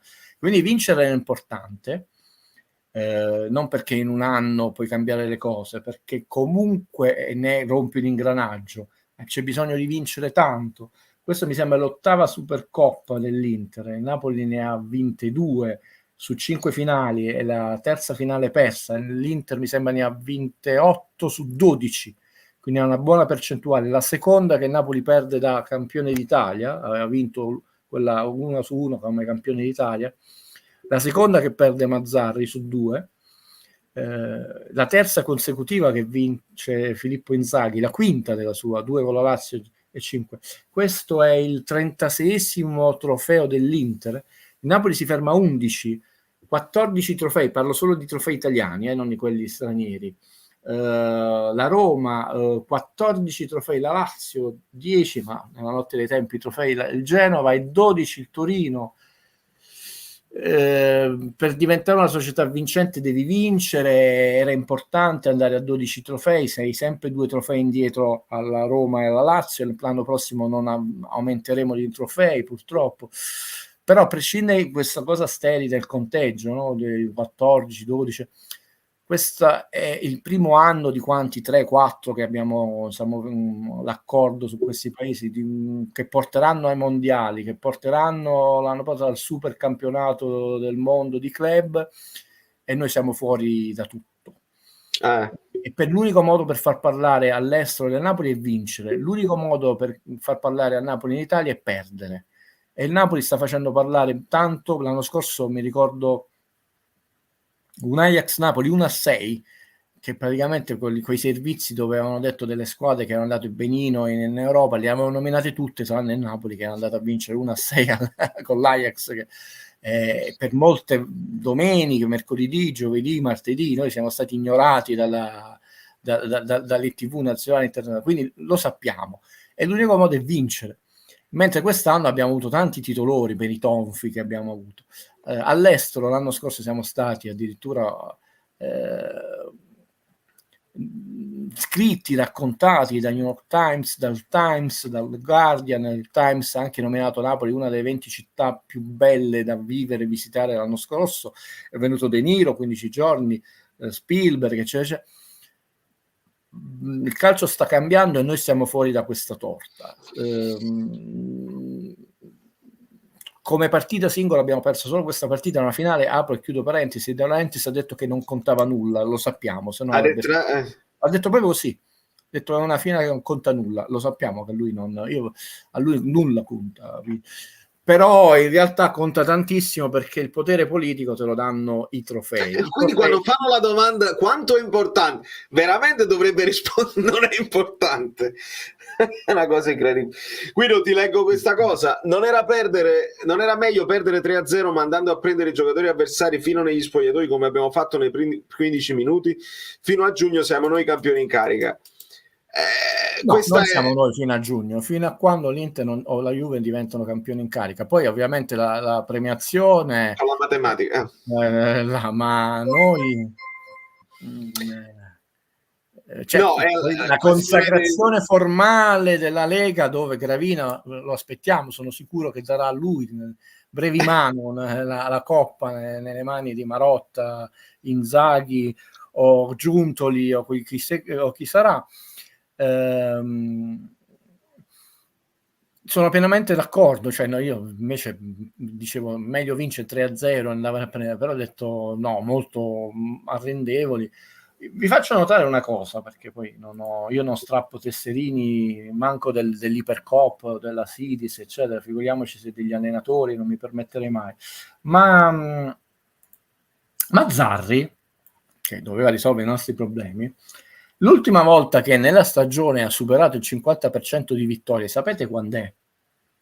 A Napoli, nel 2012-2013.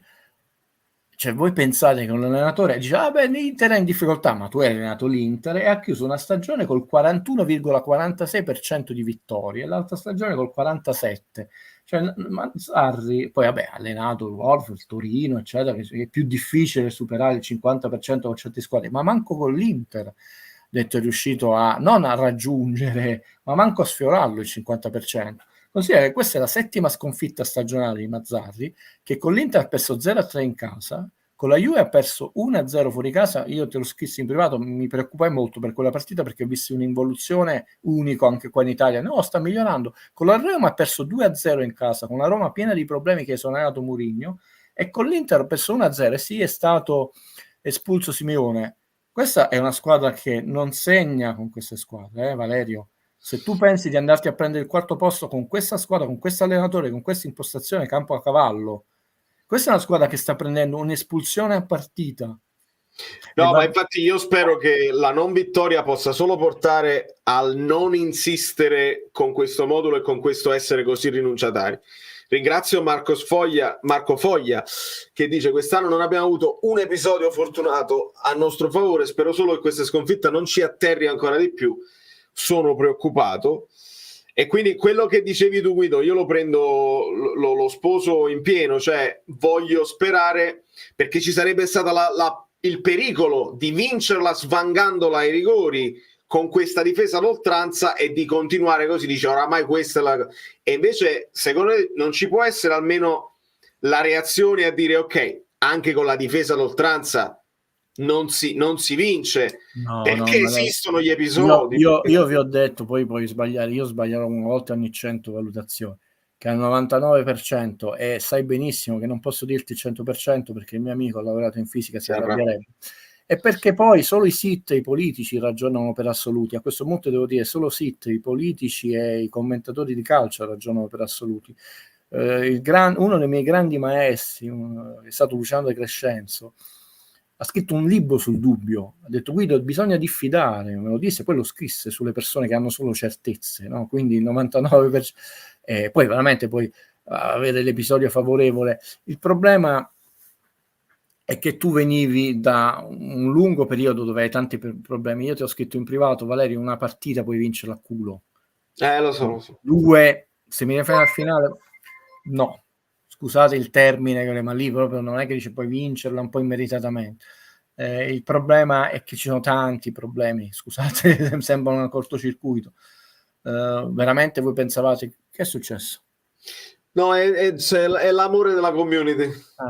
Ringrazio Sasso. Adesso bisogna serrare non i ranghi, queste frasi fatte, i nostri cuori, non si nasce perché si nasce, quelli che non nascono veramente, poi quelli che sono stati insomma un po' indotti da qualcuno, tifosi napoletani per le vittorie, per gli arbitraggi così, ma si nasce tifosi napoletani perché si nasce, quasi come un prete diventa prete, chiamati, questa sarà una bestemmia, mi sono guadagnato 80 È una vocazione. sì, si parla di una vocazione, e quindi questi sono i momenti non i più belli quando si va a festeggiare sotto il balcone di Giulietta, però questi sono i momenti dove si vede la vera essenza del tifoso napoletano. Per la società facesse la società, quelle cose adesso, la stagione se Guido è un cretino, Guido, la rincorsa disperata al 6° posto. Questo è l'obiettivo, e io non metto mai obiettivi presuntuosi. Ma il sesto non ti dà nemmeno quella speranza del quinto che... No, Valerio, questa squadra al 6° posto è uno scudetto adesso, come tu lo sai che io sono un vincente, uno voglio andarmi a zannare. No, ma c'hai ragione. Allora, è uscita questa cosa di Mourinho, eccetera, eccetera. Io la escludo, ma io l'ho esclusa per un motivo, al di là di quello. Conte De Laurentiis non si fa perché sono due personaggi anche non compatibili. Secondo me non sono due personaggi compatibili, Mourinho e ADL, ma io ho detto di più, ho detto non credo sia l'allenatore che ci serva per guardare al futuro, perché Mourinho in un'occasione come questa, con tutte le cose arbitrabili, avrebbe cavalcato le polemiche senza poi trovare effettivamente una soluzione. Cosa ne pensi tu al riguardo? Che ci sono due cose separate da un punto di vista umano, della personalità, della capacità, del carisma, anche della preparazione, no? Non puoi dire nulla su Mourinho. E ce ne sono pochi, diciamo, in giro nel mondo, figuriamoci in Italia, quindi sarebbe, oltre che sciocco, presuntuoso dire no, vabbè. Però ti dico, io che ti dissi che solo Mourinho doveva venire, ma l'anno scorso doveva scendere con la Roma e venire quest'anno a Napoli, spiegare le ragioni, adesso secondo me è improbabile e sarebbe l'uomo sbagliatissimo, quasi più sbagliato di Conte. Ti spiego il perché. Non perché è bollito, quelle cose lì, o bruciato, perché il clima esasperato che si è creato attorno a Mourinho in Italia è veramente tossico. Cioè Mourinho è subito dopo Dio viene lui, no? Come lo disse, no? Special One. È un uomo da un ego, da un'ambizione smisurata, anche se non vince titoli, comunque Mourinho è come Quentin Tarantino, lascia quando decide lui che di lasciare il 10° film. Quindi chi pensa che si è sentito sminuito, mortificato, umiliato, oppure sta in parabole discendente, non ha capito il personaggio Mourinho, non è quello. È che secondo me non ha la forza adesso proprio per questa tossicità, per reggere un impatto in un campionato italiano dove noi saremo sempre più proprio i condannati a morte. E nella Roma, tra l'altro, ha avuto uno stadio, ha fatto 40 tutti esauriti di seguito alla Roma, 40, e che è un po' più grande l'Olimpico del San Paolo, detto 62-63 mila spettatori fissi ogni domenica, anche con la Cremonese, col Siena, come si chiama. Cioè, un fatto, la gente si sofferma sui moduli, sistemi di gioco, il mercato, eccetera. Io credo che sia un gioco del chiacchiere. Ricordateci che era fatta con Zelinski, era fatta con quello, era fatta con il giocatore dell'Università. Neanche un fatto di rilanciare, perché Mourinho a Napoli dovrebbe pretendere addirittura molto meno rispetto ai suoi stipendi milionari nel Tottenham, ma nella Roma, dove in parte glielo pagava il Tottenham nei primi anni, cioè, quindi non è manco il tipo detto, sai, girano queste voci perché così 5 a Napoli può andare a prendere 6 nell'Atalanta. Addirittura si dovrebbe accontentare di un 6-7 milioni, che per Mourinho, come diceva, quello che disse De Laurentiis, non ha abbastanza soldi per pagarmi quando giocava, cioè allenava l'Inter. Non è una contraddizione. Subito dopo, perché comunque non c'era stato questo campionato quasi concluso di Mourinho così estenuante e tossico, In più Mourinho, a parte il carattere con De Laurentiis, non si viene a fare un altro campionato in una squadra che non fa mercato, come si chiama, eccetera. O si va a riposare in Arabia un anno, oppure accetterà una sfida bella, difficile, impossibile. Non è ancora giovane come allenatore, non è ancora bruciato. La vedo molto difficile che venga a Napoli, e che adesso sia l'uomo giusto. Adesso veramente io non so chi può essere allenatore a Napoli, ho serie difficoltà, perché una squadra che è passata da un equivoco tattico a un suicidio tattico, e questo io ve lo dissi. Dopo uno scudetto ci ha regalato una stagione umiliante. Questo non va bene, perché ok che viene citato dai colleghi Mazzarri, vi ricordate il Chelsea eccetera, però anche l'allenatore che ha il peggior risultato nelle coppe europee in casa 0-3 col Vittoria Prism, che ha eguagliato il peggior risultato in casa nella Coppa Italia della storia del calcio Napoli, che mi sembra nella stagione 55-56 con la Lazio 0-4. Ognuno cita i dati che gli fa comodo.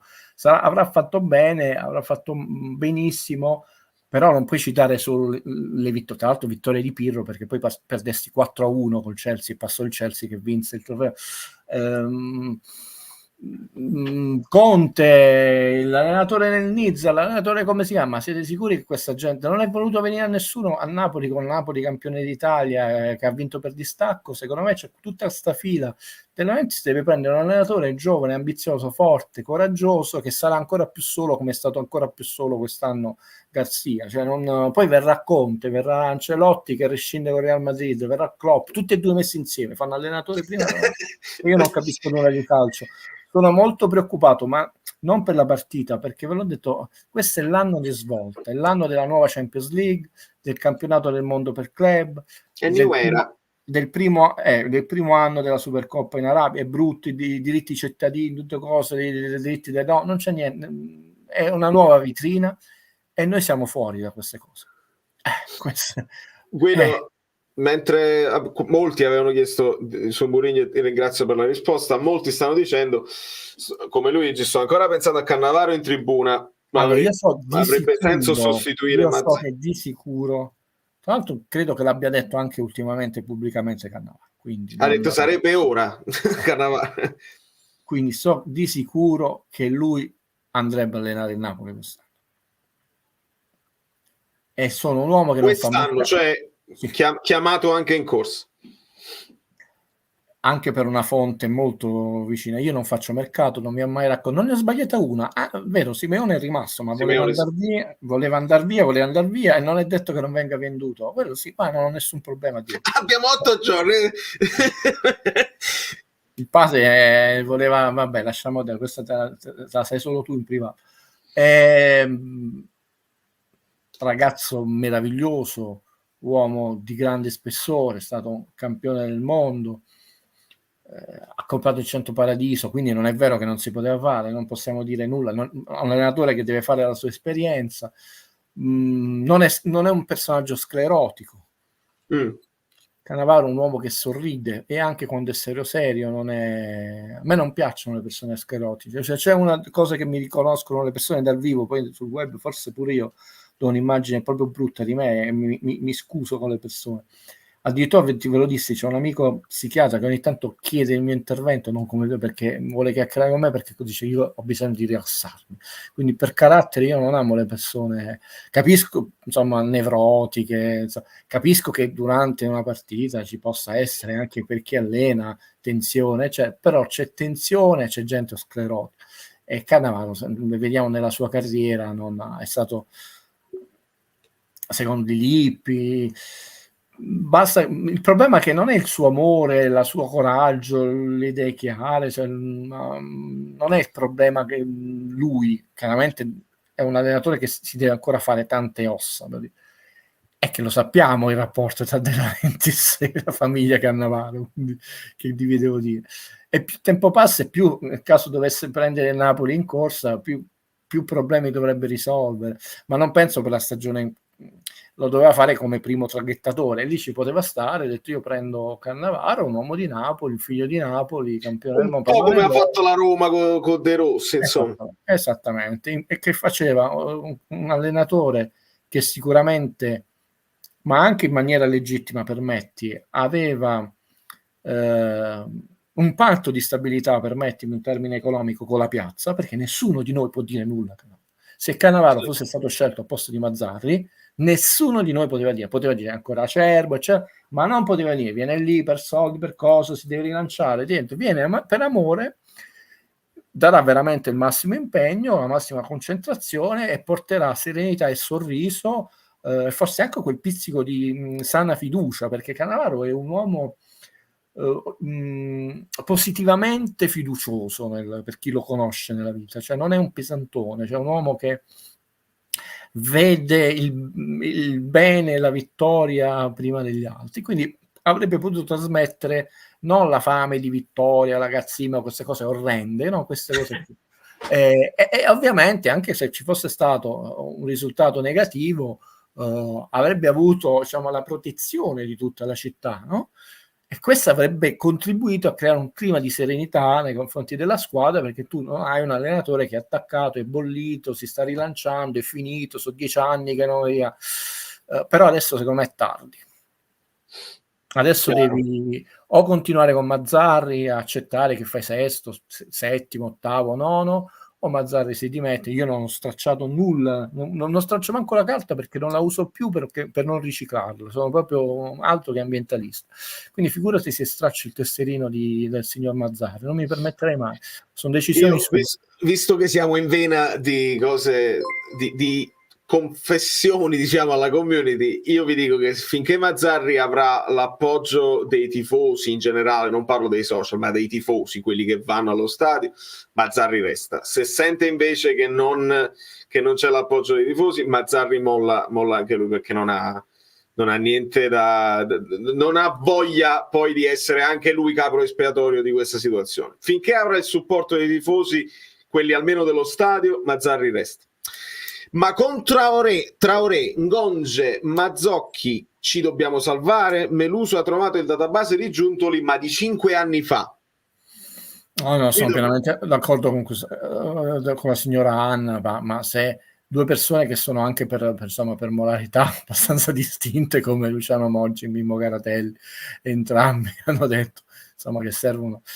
Moggi insisteva sempre prima un direttore sportivo, quindi se lo dico io non vale niente. Io dicevo un solo acquisto, un centrale, poi è arrivato il grande Mimmo Garatelli. Può darsi che porteranno qualche qualità tecnica e tattica in più in campo, qualche fallo laterale in più che non solo conquistiamo ma lo battiamo e lo passiamo a un compagno piuttosto che lo perdiamo. Adesso perdiamo pure i falli laterali perché non c'è Zelischi, che di personalità che si va a chiamare la palla sui falli laterali. Noi in un momento dove stavamo soffrendo, alla fine nessuno lo dice nel momento in cui stavamo soffrendo a fine secondo tempo, una partita giocata dopo pochi giorni, in 10 dal 59esimo espulsione da Simeone, quindi neanche gli ultimi 10 minuti, con l'Inter che è una squadra molto fisica, che pressa in quel momento lì, e diventano fondamentali calci di punizione, falli laterali, riuscire a fare un'azione, 3-4 passaggi, prenderti un fallo, e noi manco i falli laterali abbiamo. Per respirare.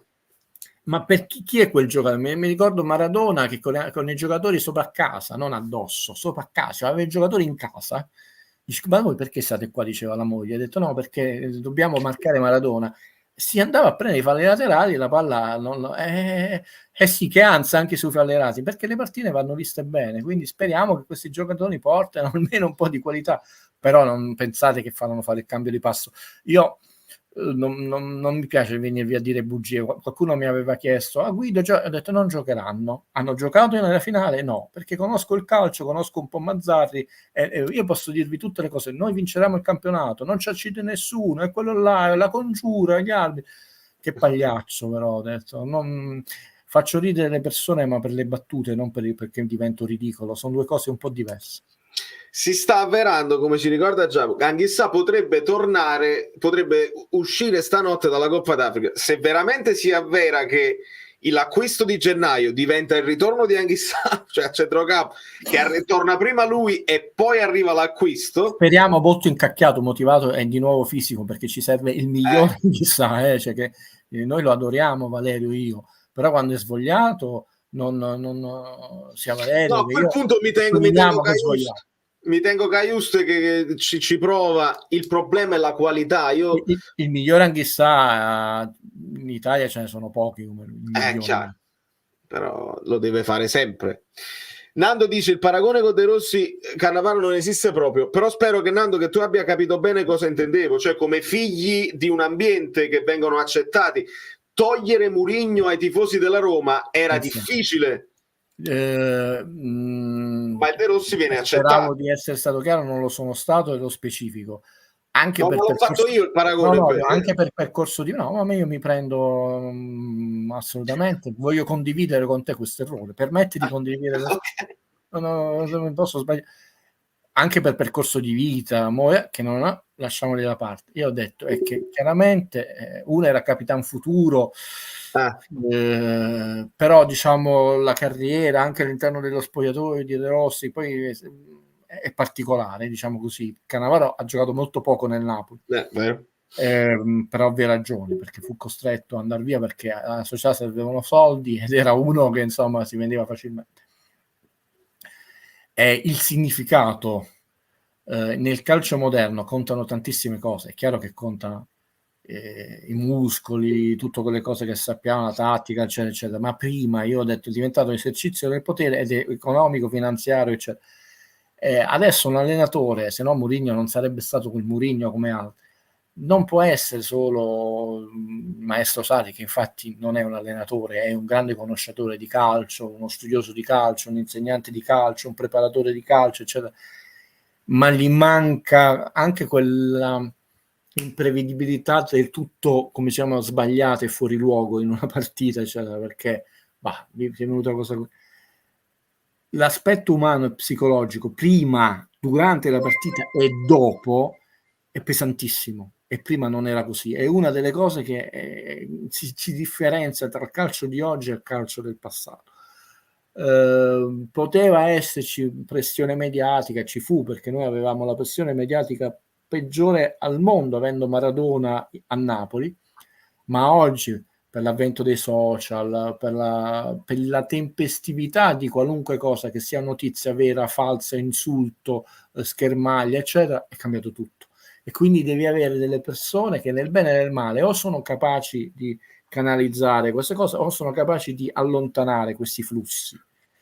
Mourinho è capace di canalizzarlo e svoltarlo a suo favore. Cannavaro è capace di allontanarlo, e la sua persona, per quello che rappresenta, sarebbe stato lo schermo, spero di averlo spiegato meglio, nei confronti di tutte queste energie che influiscono poi in una piccola percentuale con la psicologia e poi con i risultati in campo. È chiaro che non ti fanno far gol, il palo, dice no, ma però ragazzi tolgono durante 70, perché cose sono cambiate. Prima casomai un calciatore si arrabbiava perché veniva beccato la sera in un night cosa con la moglie, si arrabbiava, cioè, adesso perché c'è chi è più attento, chi meno, a rispondere 57 volte insulti. Quante volte sentiamo è stato costretto a chiudere l'account, ha riaperto l'account, anche la Ferragni, sono 2 giorni che non si vive. È cambiato il mondo, ragazzi. Ho capito il Napoli di ogni volta, siamo tornati a citarlo, di Vinicius eccetera, ma è cambiato totalmente. C'è un'immagine che mi hanno mandato, poi te la mando, del Liverpool che sta dominando un po' tutto, appena vinto una partita, stavano tutti i giocatori nello spogliatoio a mandare i messaggi, non so se la loro moglie, amici, io non mi permetto come dei Laurenti, amanti, vessati eccetera, compagni o compagni di altre squadre. Cioè è cambiato il calcio, ragazzi, è cambiato non solo in campo, il campo è il risultato finale di tutta una serie di dinamiche, e Cannavaro poteva, già non lo è più, essere quell'elemento calmerante che però non fosse una camomilla, attenzione. Chiaro. Ringrazio Giampo e ascoltiamo un vocale così prendiamo un po' di fiato. Valerio, complimenti sempre per il lavoro che svolgi. Rapidamente, non provo neanche delusione perché a questo spettacolo siamo troppo abituati da troppi anni, insomma. Ciò che fa forse non capire male è Mazzarri, stesso modo, stessa modalità della scorsa sconfitta in Supercoppa da parte sua. Per il resto complimenti ai ragazzi, non si poteva che chiedere di più di questo. Grazie Luca. I ragazzi vanno assolutamente non solo difesi, ci hanno messo impegno, concentrazione, forza, tutto quello che potevano oggi anche nei loro. Assolutamente i ragazzi non vanno non solo criminalizzati, vanno applauditi. Senza la retorica usciamo a testa alta, ma io scusate, non serve a niente, io voglio vincere come Velasco. No, Però, ma questo ragazzi, non è nemmeno, Guido, non è nemmeno uscire a testa, che sarà l'ultima partita da fare, quindi non lo possono dire. Mazzarri deve andare a testa alta e prendersi la medaglia, al massimo fare una battuta ironica a chi te la dà. Ciao, mi hanno detto che non l'ha accettato, non l'ho vista io. No, non è andato proprio a ritirarla, se sono uscito prima degli ultimi 2 minuti di recupero. Male. Guardiola sarà stato un ruffiano, quello che vuoi, perde la finale di Champions League e bacia la medaglia e poi l'anno dopo la va a vincere. La mentalità vincente si costruisce sia con le vittorie ma anche con la capacità di trasformare poi quelle sconfitte in vittorie, non che ci sono stati arbitraggi molto più scandalosi, sinceramente. C'è qualche sbavatura, ma sta nell'ottica della sudditanza e del potere che ha un giocatore come Ciala, tu non l'ammonisci, è chiaro, perché poi l'ammonisci su Quadra, però qui vedi come è crudele il calcio. Se lui avesse avuto giustamente l'ammonizione prima, quell'azione dove Quadra non si permetteva di entrare, oppure se lo fa, diciamo, non viene ammonito e crea ancora di più, vedi, non gli hai dato il doppio annato, però hai fermato un'azione molto pericolosa. È così, perché quando tu vieni a nominare, però Mazzarri lì deve le rivoluzioni come le inchieste giornalistiche, così mi insegnarono. Poi io mi sono voluto dedicare erroneamente a cultura e spettacolo, facendo arrabbiare 2 miei professori, ma e non di poco. Si fanno, Valerio, non per far casino, ma per cambiare in meglio le cose. Impara da questa cosa. Allora, andare negli spogliatoi prima non è una rivoluzione. Vuoi fare la rivoluzione e devi fare una rivoluzione per cambiare in meglio le cose. E per cambiare in meglio devi fare 2 passaggi. Il primo, mostrare che il re è nudo e non creare l'alibi che tu sei permaloso, un pendente. E il secondo, detto, prendere il posto sul trono del re nudo. E così, se tu te ne vai nello spogliatoio, no, il re non è nudo e il trono rimane bello, saldo. Vero. Guido, io non ho saputo rispondere a chi mi ha chiesto. Secondo me sì. Perché mi hanno chiesto che uomo è Zielinski, dammi un parere sull'uomo Zielinski. Sono troppe cose che non so per come è andata questa trattativa o non trattativa e perché un uomo come Zielinski alla fine non è più titolare quando lo è stato, nonostante fosse scadente. Non sapendo tutto questo, io non ti so dire se Zielinski ha mollato oppure se è stato fatto fuori o se è colpa sua. Non sono il Pinco Pallo che è stato intervistato dall'altro Pinco Pallo, no, c'è un patto da gentiluomini, non mi fa dire cretinate. Queste cose sono dinamiche che sono sempre accadute con De Laurentiis. No, volevo aprirmi un po' di file, no, perché questa cosa che Valerio mi ha... Vai, mentre li cerchi, No, subito, in diretta, nella stagione 2019-2020, se leggo Vale, che poi Zielinski ci aiuta, no? Perché essendo Zielinski si è fatto tutte le partite tranne la 28esima. Andiamo nella stagione 2020-2021. Zielinski si è fatto tutte le partite tranne la quinta e la quarta e la quinta per Covid, dove insomma non ha... Nella stagione 2021-2022 se le è fatte tutte tranne la 21esima per Covid e la seconda perché era infortunato, manco ammonizioni per... Nella 2022-2023 l'anno scorso Zielinski ha fatto tutte le partite tranne la 29esima. Titolarissimo, si può dire titolarissimo? Sì, perciò sono nella stagione in corso le aveva fatte tutte tranne la 16esima per la botta che abbiamo preso. Andiamo 2018-2019, le ha fatte tutte tranne la 27esima e per somma di ammonizioni la 29esima, quindi uno anche che viene ammonito poco, che non raggiunge. Quindi nella stagione 2017-2018 le ha fatte tutte tranne la quarta e la settima.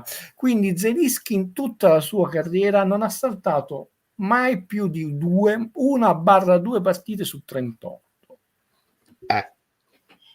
in campionato, attenzione. Nella stagione precedente, addirittura 2016-2017, saltò la 14esima e la 29esima, quindi Zelinski è un giocatore da 36 partite. Vedremo con la Lazio chi gioca, però sai, rinunciare senza Zambo, senza Osimhen, con Mario Rui che aveva preso una botta a un piede, sai, un giocatore, per quanto viene a volte criticato, la qualità nei piedi ce l'ha, rinunciare a uno dei giocatori di qualità che hai, non dico tutta la partita, almeno, soprattutto poi quando sei passati in 10, chi doveva segnare, Valerio? No, segnare nessuno, doveva solamente fare il fortino che arrivi allo 0-0. Chi doveva tirare i rigori poi dopo? Quello non avevi neanche i rigoristi.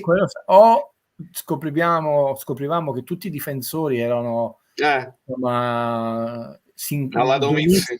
Bravo, mi hai proprio letto nella testa, si incarnavano in Domizio, oppure... Guido, Gigione ti dice, faccio una domanda a Guido sperando in una risposta, ti ho sempre visto come un papà da quando sei con noi e ti chiedo onestamente un consiglio perché da oggi la mia passione per il calcio è morta. No, un nonno, non un papà, magari un papà. Immagino sia amarezza. Ma io insomma non merito, ormai vengo qui, Valerio, oggi sono in veste meno statistica. Da un lato sono meno preoccupato sulla sconfitta in sé per sé, fa male, come ha detto De Laurentiis, però secondo me è una partita significativa perché appunto si sta andando verso quella direzione. È tutta sbagliata questa competizione, però c'è e ci sarà per i prossimi X anni. E De Laurentiis è stato sbraitato, non mando la squadra e così non saranno. Alla fine ci sei andato, ci siamo presi di schiaffi e siamo tornati. Quindi tante parole. Questa cosa che il calcio è morto, il calcio è questo, si andrà sempre più verso questa strada. Quando cadrà l'ultimo baluardo è l'ultimo calcio, diciamo, dove ancora c'è un forte legame anche con territori modesti, no? Che quello inglese saremmo messi male. Non ho nessun consiglio, speranza da dare, cioè, poi certe cose sono di cuore, se non guardarlo, non so, con un certo disincanto. È diventato quasi un presupposto tributario l'evento della partita, no? Se mi posso permettere, per giustificare tutto quello che avviene prima.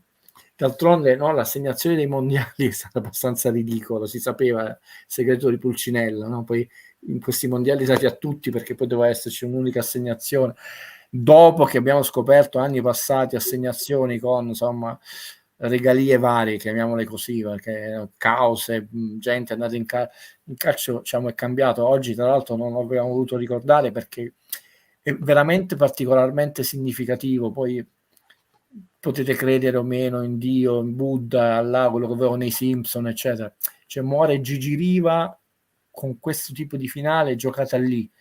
C'è Gigi Riva che non mi sembra uno che si è venduto per soldi, un altro esempio di classe, di integrità, di misura, perché poi è un uomo, anche quando è stato dirigente della nazionale, che è un esempio di quella compostezza, no?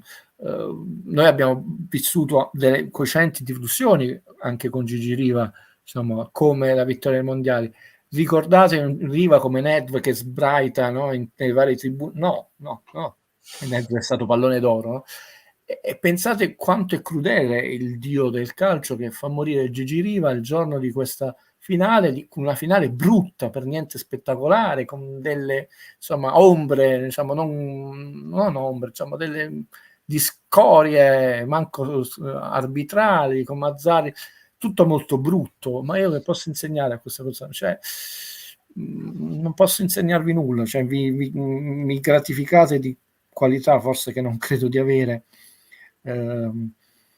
Io ho la mia convinzione che si doveva azzerare tutto e ripartire in una forma che non è inferiore, modesta, quello tutto meno come soldi, regalie per i giocatori, è tutto più in campo, cioè molto più calcio che tu vedi bello, calcio giocato e meno fuffa e soldi, perché poi la cosa triste secondo me, penso che non sto consolando l'amico, sai qual è? Che anche dopo il Covid ci sono tante promesse e invece sono aumentati i debiti, sono aumentati gli scandali, è aumentato tutto, però di partite belle in Italia ne vediamo proprio poche. Almeno uno vedesse partite belle, no? Cioè comunque l'Inter ha una marea di debiti che non si capisce, e la nuova Juventus, no? È una squadra solida, efficace, efficiente, attenzione assolutamente, ma non è una squadra spettacolare. Allora ho detto, cavolo, c'hai tutti questi debiti, io vorrei vedere un calcio spettacolo e vincente. È la nuova, è la Juve di Davis, no? Te la ricordi quello che è la nuova Juve, cioè una squadra che fa una marea di falli, non viene ammonita perché la gente pensa che si vincevano col rigore di Giuliano, no, si vinceva col fatto che tu facevi falli, non ti ammonivano mai. L'Inter ha 28 ammonizioni in campionato. La partita di oggi è figlia di uno specchio del campionato, 28, pochissime, Valerio. Però non è una squadra che non fa fallo, perché è una squadra molto fisica, e quando c'è da non farti ripartire, non ti fanno ripartire perché te lo fa pure bene. Allora questa è la cosa triste. Io potrei regalare tutto quello, però non mi sento di regalarlo, perché almeno vedessimo un calcio arioso, spettacolare, anche con degli errori insomma tattici per far più gol. No, è un calcio mischino ma pieno di debiti. Però non si sta andando nella direzione, a parte le promesse, no? Dobbiamo.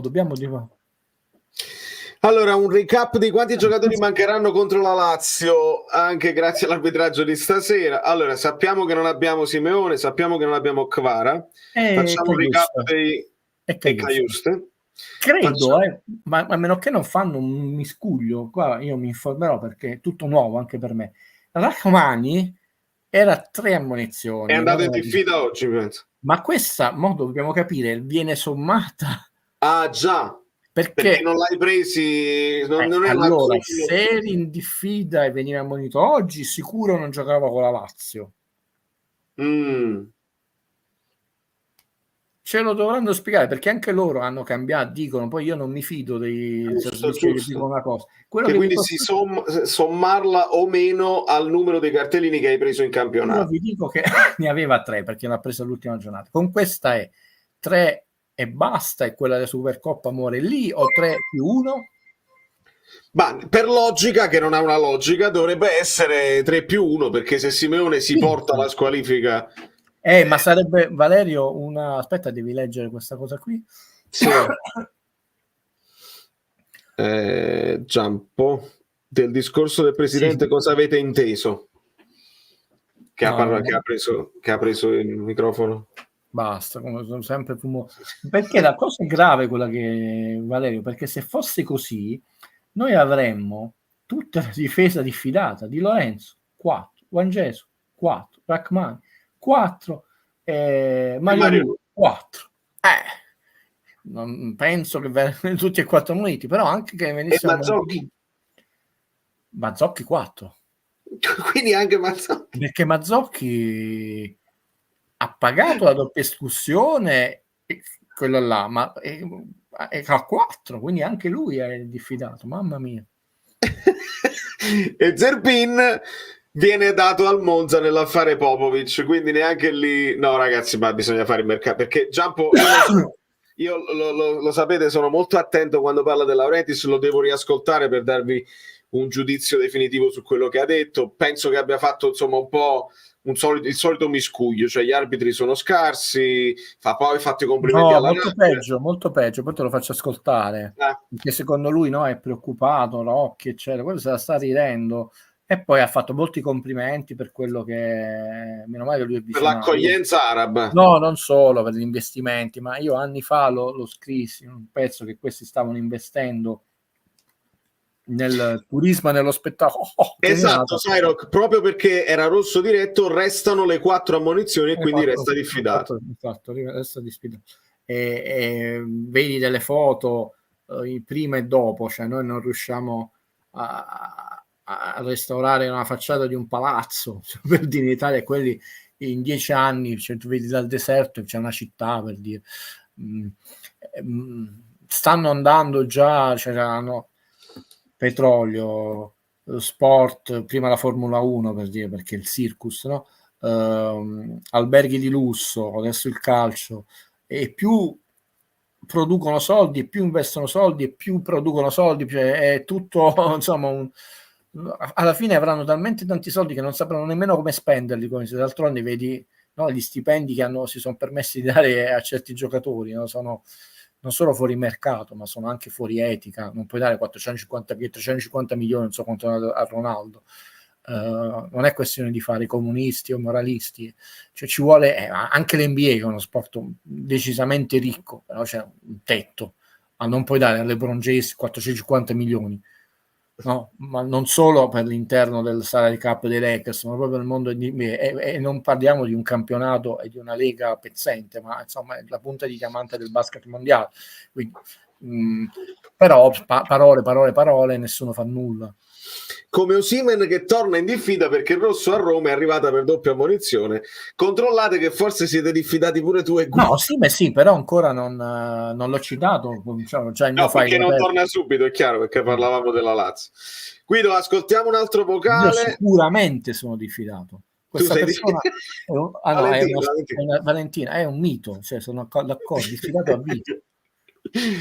Allora, Time Paradox. Bellini, niente, io sono molto curioso di sentire cosa avrà da dire De Laurentiis in questa famosa conferenza stampa che aveva promesso di fare post Supercoppa. Dopo che si era preso le colpe, aveva fatto gli auguri a tutti per il prossimo anno, eccetera eccetera. Io sono ancora molto dubbioso che questa conferenza stampa ci sarà, come ci doveva essere ancora quella di agosto, sul mercato di agosto, bla bla bla bla bla bla. Vediamo se parlerà davvero oppure sarà l'ennesimo bla bla bla. Ciao a tutti. Time, alla fine sorry Francesco, poi recupero l'ultimo vocale. Ricordiamo che non era una conferenza stampa, ma lui ha invitato a cena sul mare a Palazzo Petrucci e sarà quindi parte dell'intelligenza, insomma, quelli che vorrà invitare lui e chi farà piacere a lui, e poi riporteranno eventuali parole dopo. Quindi aspettiamo, fiduciosissimi, tanto mancano 2 giorni. Allora, anche qui salta la due cose rapidissimissime. La prima è proprio di un secondo, al 99,99% per le ragioni di cui sopra. Tu ben sai, non posso dirti il 100%, ma è uno dei rari casi dove dovrei espormi dire il 100%. Io non sarò invitato.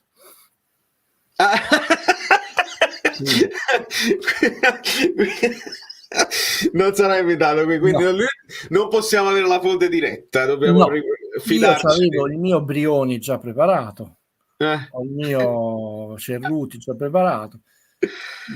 Penso che avrei indossato quello blu e non quello grigio di Grisaglia, eccetera. Non voglio fare pubblicità al cravattificio più famoso del mondo, però tra l'altro per Natale mio fratello mi ha regalato una bellissima cravatta che non vedevo l'ora di indossare, cioè, però quindi mi sarei presentato, insomma, anche bellino, ma mi spiace. La seconda non può fregarvene di meno, cioè, della mia non presenza. E che serve però? Cioè, dopo che hai perso altri punti in campionato, la Supercoppa. No, ma io dovevo fare così, vecchi, questo campionato. Ascolteremo, poi se viene ripreso, perché Valerio ha una cosa buona come me, no? Io ho tanti difetti, che io lo sento quando lui ve lo dice, no? È testimonianza di 2 cose: intelligenza e rispetto. E dice questa frase: lo devo vedere e sentire, perché sono solo sentire la voce, devo vedere gli occhi, lo sguardo, eccetera. No, che il virgolettato, poi ci può essere il virgolettato poi veramente punto per punto, parola per parola, pure con le virgole. Però la stessa frase detta con un'intonazione, infatti non litigate mai con i messaggi WhatsApp, con la voce dal vivo scherzosa può avere un senso, no? Letta così la puoi leggere con la tua testa, e ci sono delle persone che casomai la leggono con quella malizia, no? Quelli cacci i soldi, presidente. Quindi poi la fanno questa cosa Ma se tu pensa quanti virgolettati, no? Tu apri 4 siti del Napoli, eppure per quanto è virgolettato non è la stessissima frase. Dici, vabbè, il senso è quello, sono d'accordo, il senso è quello. Però quindi, ok, io rispetto, ed è del tutto, come posso dire, legittima non solo la curiosità, ma la voglia di sapere, di conoscere il perché, per come, le strategie. Però sempre indirettamente lo verremo a sapere. E io indirettamente non sono tanto felice. È proprio vero, Cyrox, qua non dobbiamo commentare niente. Io avrei accettato anche Zielo perderlo a 0, avevi Elmas che doveva essere il suo naturale sostituto, gli facevi fare il primo anno da titolare, che se lo meritava pure per quello che ha buttato di sudore col Napoli, e invece ti sei venduto prima Elmas e hai perso anche Zielinski perché non c'ho. È una roba Guarda, veramente... sul fatto di Zielinski, a prescindere da quello che possono essere i soldi, io ho avuto, l'unico caso, insomma, forse, ma lì non è Di Lorenzo, ma lui è il procuratore, è che qui vedi tutti i limiti di una società che non è una società, ma è una famiglia, no? Che può essere buona per certe cose, penso grandi aziende, no? Come a Ferrero, cioè, dove l'aspetto granitico di una continuità, per tanti anni lo sono stati anche Benetton, cioè, ci può essere. Però l'aspetto qui familiare è stato personalmente un boomerang. Mi riferisco al famoso ammutinamento, che è stato raccontato nel peggior modo possibile. Forse solo Antonio Corbo, con anni di distanza, ha ricostruito con una certa grazia e precisione, in maniera molto diversa rispetto ad altri colleghi, diciamo, gli eventi. Però, avendo riguardato il figlio di De Laurentiis, in particolare un episodio, De Laurentiis è un uomo che se le segna certe cose, queste cose poi alla fine vanno. Una delle cose che ci è sempre stata raccontata, ha risolto gli stipendi, avete visto, ha pagato tutti gli stipendi, e allora quando all'epoca di Gattuso abbiamo rimesso a posto l'ammutinamento, non è vero, perché poi abbiamo scoperto nel bilancio che, a parte pochi casi dove nel contratto di rinnovo, di vendita, eccetera, c'è stata una clausola specifica di non più, diciamo, volontà di agire, De Laurentiis è andato avanti con quelle multe. Addirittura c'è una voce del bilancio dove c'è una sorta di chiamiamolo recupero credibile, quelle cose. E tutti gli elementi dell'ammutinamento stanno andando via a 1-1 da Napoli. Cioè, può essere per raggiunti limiti di età, assolutamente, figurati, può essere che non si messi d'accordo, può essere, come adesso viene descritto da qualche collega, perché ha fatto perdere 35 milioni, perché questa cosa con l'Arabia ha rifiutato, eccetera, eccetera. Però io, prima ancora dell'arrivo di questa vera presunta offerta per l'Arabia, mi ero sbilanciato, ho detto, prima ancora di dirvelo, ho detto, secondo me, quindi prima della fine di questo campionato, quando già sapevo che andava in scadenza, no? Secondo me quello è un capitolo che si chiuderà quando tutti i giocatori, tranne Di Lorenzo e Mario Rui, che sono in quota Giuffri, De Laurentiis non li vedrà più, perché ci sono episodi con Uragano Gargano, con la musica nel pullman che riguardavano sempre un dirigente. C'erano troppe cose, e qui vedi, quando questa lunga premessa che vi ho fatto, l'aspetto familiare, no? Zanetti, per quanto un uomo veramente inter, e comunque ha fatto una carriera di dirigente, si è fatto supermaster a Bocconi, con umiltà, ripartito da zero. Non è che dice io sono il grande capitano in tutti i record possibili e immaginabili, più presenti, sei il triplete, eccetera. Ho detto, ma io come dirigente non valgo nulla, devo imparare umilmente. Però non era figlio di Moratti, no? Chiaro. Bettega non era figlio, per parlare di un altro vicepresidente della... Questo è una cosa che nessuna trasmissione affronta, e secondo me è un elemento di grande debolezza che il vicepresidente della tua società sia tuo figlio. Ma poteva essere, non è nulla contro la persona Edoardo De Laurentiis, attenzione, può essere, tu dici vabbè, ma era il più grande giocatore della storia del calcio, almeno avresti il carisma di dire vabbè, chi può mai dire nulla al più grande giocatore della storia del calcio? Ok che il figlio del presidente, però è stato il più grande. No, non ha mai giocato a pallone, non ha avuto l'umiltà di dire ok, io visto che sono stato nominato vicepresidente da mio padre, piglio, mi faccio un master, uno alla Bocconi, uno a Los Angeles di marketing sportivo, di dirigenza sportiva, di gestione delle risorse umane. No, allora e tu non puoi essere il figlio del presidente, Valerio, perché non hai quella terzialità sia da un punto di vista sportivo, non sei più giocatore, sia da un punto di vista dirigenziale, sia da un punto di vista della proprietà, perché a un certo punto non è questione di andare contro la proprietà, è far vedere le cose in maniera diversa al tuo presidente. Può anche sbagliare, no? A questo punto è molto difficile questo avvenire.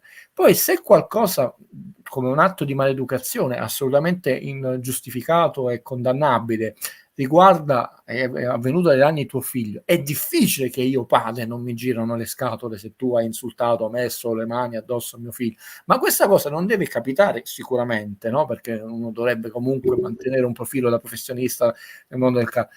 Però se intanto non è tuo figlio, tu ti accappi il giocatore, hai detto quello è il vicepresidente, ma sarebbe successo se tu in società avessi avuto Careca come vicepresidente? Io credo di no.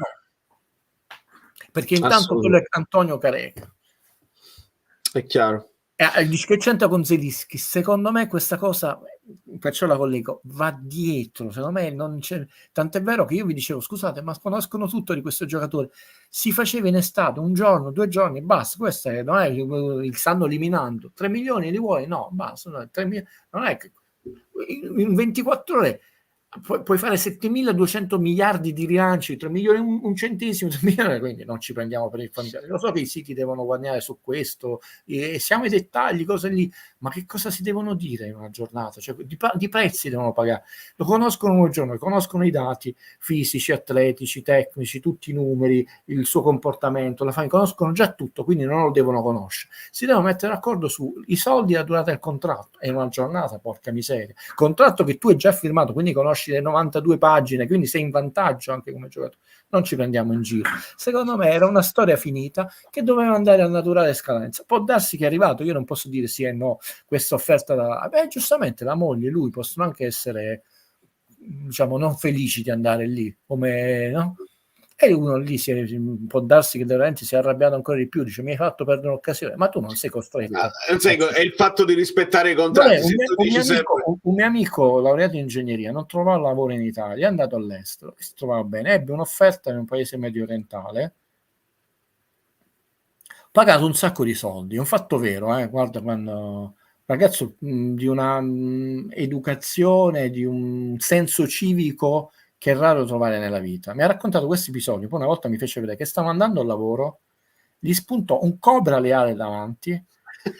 No, non è una balla, ti giuro. No, non ci credo, ma comunque. Ha detto Guido, come nei film, mi sono ghiacciato, come quando hai quella sensazione che è spuntato uno da, non so, da un cespuglio, l'ha preso una mano, ha detto, non voglio dire l'espressione che mi disse lui, potete immaginarla, diciamo, quella che si dice, ma non è proprio da gran signore, diciamo, si è un po' spaventato, eccetera.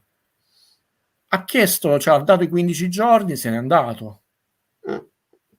Ok, mi date tutti i soldi di questo mondo, ma io non mi voglio più trovare un cobra reale, uno dei serpenti più velenosi al mondo. Che significa? Chiaramente non ti capita tutti i giorni. Invece là dici, no, ma capita, infatti ci sono questi sia di incantatori, cose di serpenti, hanno un'amatorialità bravissima per loro. Sento io pietrificato, perché ero talmente pietrificato dalla paura che non riuscivo a muovermi, quindi non avevo manco la prontezza. Tra l'altro tu non te l'aspetti che stai per entrare, sai, le classiche cose, tutti con le porte scorrevoli, bellissimo, e ti arriva questo qua, il Cobra Leali che poi ha detto aprì il aggressivo. Allora Giacomo chiede, Lopeteghi, stipendio 3 milioni l'anno, 4-3 e 4-2-3-1 moduli usati, potrebbe portare Kilman dal Wolves, è allenato a Siviglia, media punti 1,85, secondo me il profilo Benitez bis. Giacomo, io Lopeteghi, poco prima che arrivasse Mazzarri, io feci una listina mia, Lopeteghi era il primo della lista tra quelli stranieri, c'era Lopeteghi, Gagliardo, Van Nistelrooy, Blanc e Villas-Boas. Poi tra gli italiani c'era Semplici, Giampaolo, Gotti, Nicola e Ballardini. Questo lo chiamai visto che non esiste solo Mazzarri al mondo. E ho messo questa cosa. Quindi Lopeteghi a me non dispiace come idea. Potrebbe portare Kilman dal Wolves, non se li portano gli allenatori perché devono sempre essere le società poi a fare i contratti e a convincerli. Però se dobbiamo guardare al futuro, secondo me, secondo me se non c'è un prolungamento, se non fa disastri, quello si va a prendere l'italiano dalla Fiorentina, tanto mi sembra in scadenza di contratto. Nonostante l'italiano abbia preso 3 palloni dal Napoli in semifinale, perché De Laurentiis è sensibile agli allenatori che ci battono bene. Vabbè, ci ha battuto bene altre volte. No, sinceramente, poi una di queste notti avrò l'intuizione, te la scrivo. In questo momento non ho l'intuizione di chi può essere, sarà, se Quindi l'hanno vedi già... più italiano che Palladino. Ma secondo me Palladino... Poi bisogna vedere come conclude il Napoli, se secondo me non si viene a infelicitare a Napoli Palladino. Perché essendo un uomo di Galliani, Napoli con Galliani non ha mai fatto affari, se ci pensi. Cioè, poi adesso, però adesso Popovic, quindi si sta... ultimamente ci sono state le cose, Petagna, però passando qualcosa... non lo so, quella l'asse forte era Juve-Milan negli anni di Berlusconi e della triade Bettega, Giraudo e Moggi. Non lo so, non lo so, mi sembra... allora, azzeriamo tutto dipende da una sola società, purtroppo, come sempre. Io ho questa sensazione, la dissi. Allegri tornerà alla Juventus al 100%, non posso dire al 100%, al 99% si dava qua, si dava là, è tornato alla Juve nonostante tutte le voci. È tornato alla Juve perché deve rivincere, non è tornato alla Juve per far andare in Champions, è scoppiato lo scandalo molto tardi, tra l'altro, eccetera. Ancora di più, puoi avere tutti i difetti di questo mondo, simpatie, antipatie, presunto gioca male la Juve, ma Allegri non è un codatto. E quindi scordato, quello dice adesso se ne va in B, se ne va se vince. Quindi se la Juve vince Allegri, anche se c'è un altro anno di contratto, tra l'altro ben pagato, possono anche trovare un accordo, io ho vinto, ho rivinto, comunque è un uomo di Andrea Agnelli, c'è un nuovo corso, è giusto dare spazio agli altri. Se non rivince e fa molto molto male, ma la Juve quanto male può fare, Valerio? C'è una media di 2,20 e passa punti a partita, pure che crollasse una media di 1 e qualche cosa a partita, 75 punti la Juve li fa in carrozza. Quindi lui dice io devo ritornare in Champions, l'Inter sta dominando e l'anno prossimo è la favorita dello scudetto, lo potrebbero far fuori. Quindi se si libera perché va malissimo Allegri o rivince il campionato, dice beh lascio, lì c'è tutto un terremoto. Chi va a allenare la Juve?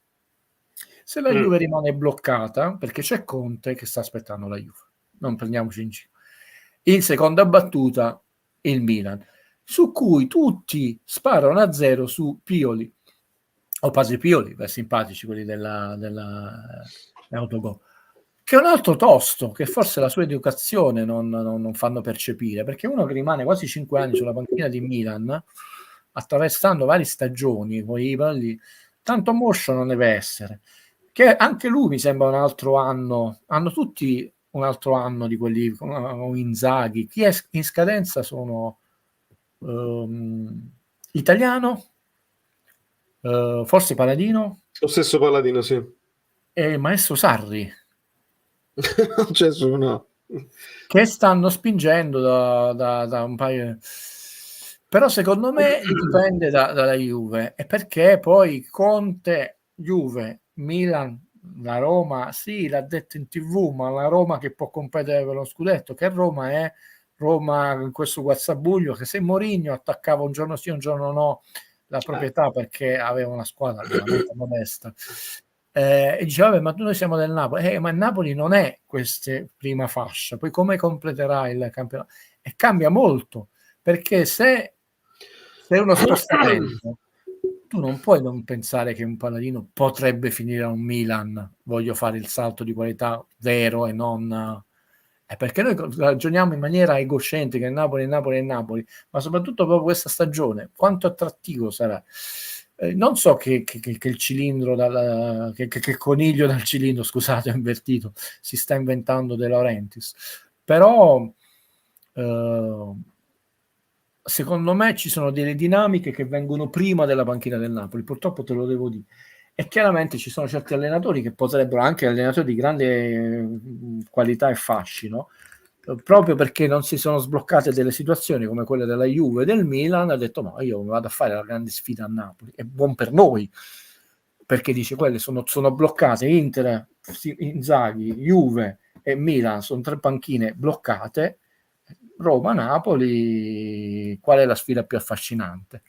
Cambiano, quindi non vediamola solo, non so, forse può sembrare complesso, può non piacervi questo discorso, a meno che non prendi una giovane promessa, però possono essere l'allenatore del Catanzaro è forte, è ambizioso, anche se il Catanzaro ha perso qualche partita, però era una neopromossa che si sta facendo un campionato di ossa, perché tu devi prendere il De Zerbi prima che diventi De Zerbi, questo non capiscono a volte le persone. Tutti siamo bravi adesso a nominare De Zerbi, ma qual è il lavoro che ho sempre fatto io nel cinema, anche se purtroppo il mio canale non posso farle queste cose, a parte che faccio poche cose, perché sennò mi vede veramente nessuno, di scegliere quei film prima ancora che diventino famosi quei registi. Io una volta feci vedere, prima ancora che diventasse un film di Casella, e delle persone non mi piacquero, io dissi guardate, questo sarà un regista che diventerà glamour e fra qualche anno vincerà l'Oscar. Dissi prima glamour, poi Daniel Casella è diventato un regista glamour, La La Land, e ha vinto l'Oscar. Ma adesso siamo tutti bravi a dire che è un talento, vattelo a vedere quando non se lo vedeva nessuno, ero da solo in sala. Allora un allenatore vattelo a vedere quando in Serie C mostra qualcosa di nuovo, di coraggioso, con le rape, comunque fa un calcio d'attacco positivo rischiando. Quando sei diventato De Zerbi, qual è l'abilità di De Zerbi bravo? Per quanto deve migliorare certe cose, qual è l'abilità? Vale? Lì sperando, ma lì chi consiglia De Laurentiis? Lì ci vuole un direttore sportivo che conosca il calcio a 3.700 miliardi di gradi e ti dice questo in Serie B è tosto. Lo so che può sembrare un salto di specie enorme dalla Serie B alla Serie A, ma prendiamocelo adesso, perché adesso se gli fai un contratto da 1,5 milioni, quello ti firma subito, poi 2 milioni il secondo anno, 2,5 il secondo anno, perché è un salto dalla Serie B. Ovviamente 1,5 milioni in Serie A non ce l'ha nessuno, tranne perché è un contratto troppo basso. Quindi il discorso è complesso, perché dipende dal Napoli e anche dalle altre squadre. Non voglio dire dalle altre squadre dal Napoli, mettiamo prima il Napoli, ma non dipende solo da noi, ragazzi. Soprattutto se vogliamo puntare a degli allenatori, perché se prendi una giovane promessa, ok, però se volete puntare a degli allenatori molto forti o sulla rampa di lancio, ci sono altre 19 squadre, di cui 6-7 in questo momento sono davanti alla nostra squadra, 8. È verissimo, lo citava Paolo Del Genio ultimamente, Possanzini del Mantova, che pare faccia un bel calcio. Io non ho mai visto una partita, quindi non mi piacciono queste annotazioni, quindi del signor Danilo. Ripeto, io non ho mai avuto, anzi, nulla contro De Zerbi, ma adesso è fuori quota. Poi, tra l'altro, la Premier è un campionato affascinante. Perché devi venire in Italia? No, ma lui tra l'altro, Guido, oggi ho sentito un'intervista a Bucchi che ha rapporti con De Zerbi tutti i giorni. Ragazzo insomma, molto intelligente. Bucchi. Cristian Bucchi, molto intelligente. È veramente un piacevole ascoltarlo. E ha ripetuto più volte, De Zerbi, quello che gli piace, che poi sta là, è contentissimo di stare là, c'è il progetto, gli hanno aperto la libertà di scegliere anche i giocatori, il concetto proprio dell'allenatore in Inghilterra è diverso, e il suo obiettivo è andare al City, se non Barcellona e Real Madrid, ma lui vorrebbe rimanere in Inghilterra e andare al City. Ma io gli auguro il meglio della vita, ed è così, quindi non pensiamoci più a infatti quello che cerco, Valerio è intelligente, lo sa, voi dovete spiegare per quale ragione dovrebbe venire. Cioè, lui si diverte a allenare in quel modo, può prendere pure 3 gol, nessuno gli dice niente perché ne sta prendendo, e poi è capace di vincere 4-0 fuori casa una partita dopo, no? Senza quell'ansia in Italia sclerotica, eccetera. Ha questa progettualità perché lui ha un contratto lungo, anche ben pagato. Non è vero 1,2 milioni, queste create sui siti, ben pagato, ma a prescindere dai soldi, a parità di soldi, diciamo che Napoli gli dà 4,5 come tu hai la stessa, non solo progettualità, giochi in stadi tutte le domeniche pieni, che sia nello stadio nell'ultima classifica che ma è imparagonabile proprio. E poi c'è il discorso che fa Pan per Focaccia: contratti agli allenatori per 2 anni, che progetti puoi uno fare? più uno, non 2 anni, 1+1. Uno più, quindi anche a decisione mia Uno più unilaterale. uno, anche Sarri aveva 1+1+1 con delle penali a scalare. Per il terzo anno poteva liberare, che era quella di 8 milioni, che Ancelotti, tutti, anche Garzia, che avevano detto triennale, noi un 2+1, sono tutti. Quindi tu non ci credi. Io ti ho detto, io De Zerbi ve lo dissi, avrei preso 3 anni di contratto, 3, non 1+1, 3, non ti tocco, pure se perdi 5-6 partite di seguito ti difendo, ma perché tu devi fare un progetto, primo anno così, secondo anno in Europa, il terzo anno ci divertiamo. È proprio così. Do una notizia di cronaca a Silvio: Dem era ancora infortunato praticamente, quindi No, Mazzarri l'aveva detto su Mazzarri che quindi non era una l'ha possibilità. portato per far numero, non è stato. Lui ha detto, e credo perché addirittura lui ha detto che si era stirato, quindi, ma penso di no, però non era arruolabile. In questo Mazzarri è serio, non prende in giro nessuno. Tra l'altro l'ha fatto giocare, non dico sarebbe andato lo sconto. Purtroppo è stato sfortunato il ragazzo, Dem, piove sul bagnato. È vero. Sarebbe stato utile una partita come oggi, in quella difficoltà. È una bella osservazione quella del signor Silvio. Mamma mia, come ci sarebbe servito, porca miseria. Proprio perché attacca difesa più bassa, aiutava lo Botka dalla difesa del pallone, avevi 2 palleggiatori, sarebbe stato fondamentale averlo. Perché dinamico come Cajuste, però più ordinato quando smista il pallone, fa quei passaggi semplici, Dem, che alle volte... ma oggi erano fondamentali quei passaggi. Esattamente. Guido, ascoltiamo l'ultimo vocale prima di cominciare a salutare. Saudita, ovviamente, diciamo. Aspetta, torni indietro. Vai. Ciao Guido, ciao Valerio, vorrei sapere la vostra opinione in merito, diciamo, alla Supercoppa in Arabia Saudita. Ovviamente, diciamo, il Napoli ha incassato 5 milioni di euro perché la finalista incassava 5 milioni, mentre invece l'Inter era vincitrice 8 milioni. La mia riflessione è meglio avere, diciamo, questo guadagno immediato. Non so adesso in complesso quanto l'Arabia abbia pagato per avere la Supercoppa italiana a Riyadh, o se magari, cioè, almeno come la vedo io, sarebbe meglio un investimento a lungo termine, andando magari in posti in giro per il mondo. Diciamo, pur sempre io devo essere sincero, favorevole al fatto che si giochi all'estero magari almeno una partita italiana, che sia la Supercoppa, per farlo vedere nel resto del mondo il calcio italiano, magari però in paesi come possa essere il Giappone, gli Stati Uniti, magari più interessati al calcio, e che poi magari ti possa far aumentare il brand. Questa è la considerazione di Francesco. Guarda, ci sono notizie discordanti. Una volta uscì su addirittura 138 milioni per 6 anni.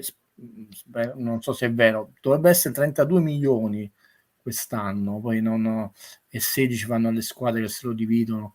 Però sono sempre notizie che uno legge diciamo sui siti, ma no, io, se non lo vedo io con i miei occhi il contratto scritto, l'osservazione che ha fatto è giusta. Tra l'altro ci sono stati esempi dell'NBA, esempi anche dell'NFL, credo il nuovo Bernabeu, 1 miliardo di investimento, ha fatto questo campo ritratti, ospiterà anche partite dell'NFL. Non è quello il fatto scandaloso, cioè che tu vai a fare una partita all'estero. Per tanti anni la Coppa Intercontinentale, ed era molto scomoda per noi europei e anche perché la Coppa Intercontinentale, insomma, sai, 2 vincitori della Coppa Libertadores, della Coppa Campioni, si giocava a Tokyo. Voi siete troppo giovani, non ve la ricordate. Quella che vinse la Juve con Platini che si stende sul prato, si giocò a Tokyo, e si giocava a Tokyo ogni anno e nessuno diceva nulla. Il problema non è dove si gioca, il perché certe cose avvengono.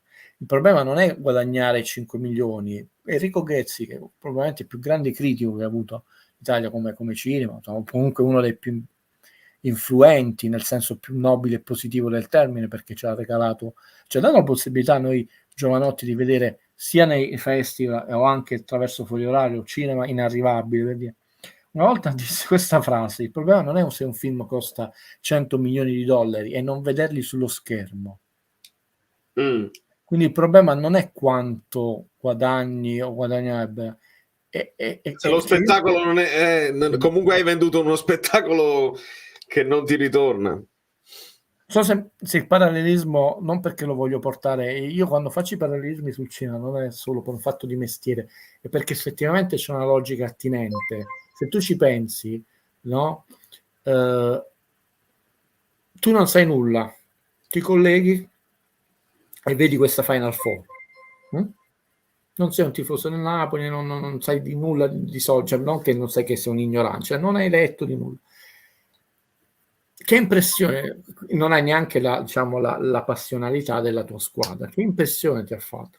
Non ti fa un'impressione come se vedi una partita qualunque degli 82 della regular season dell'NBA?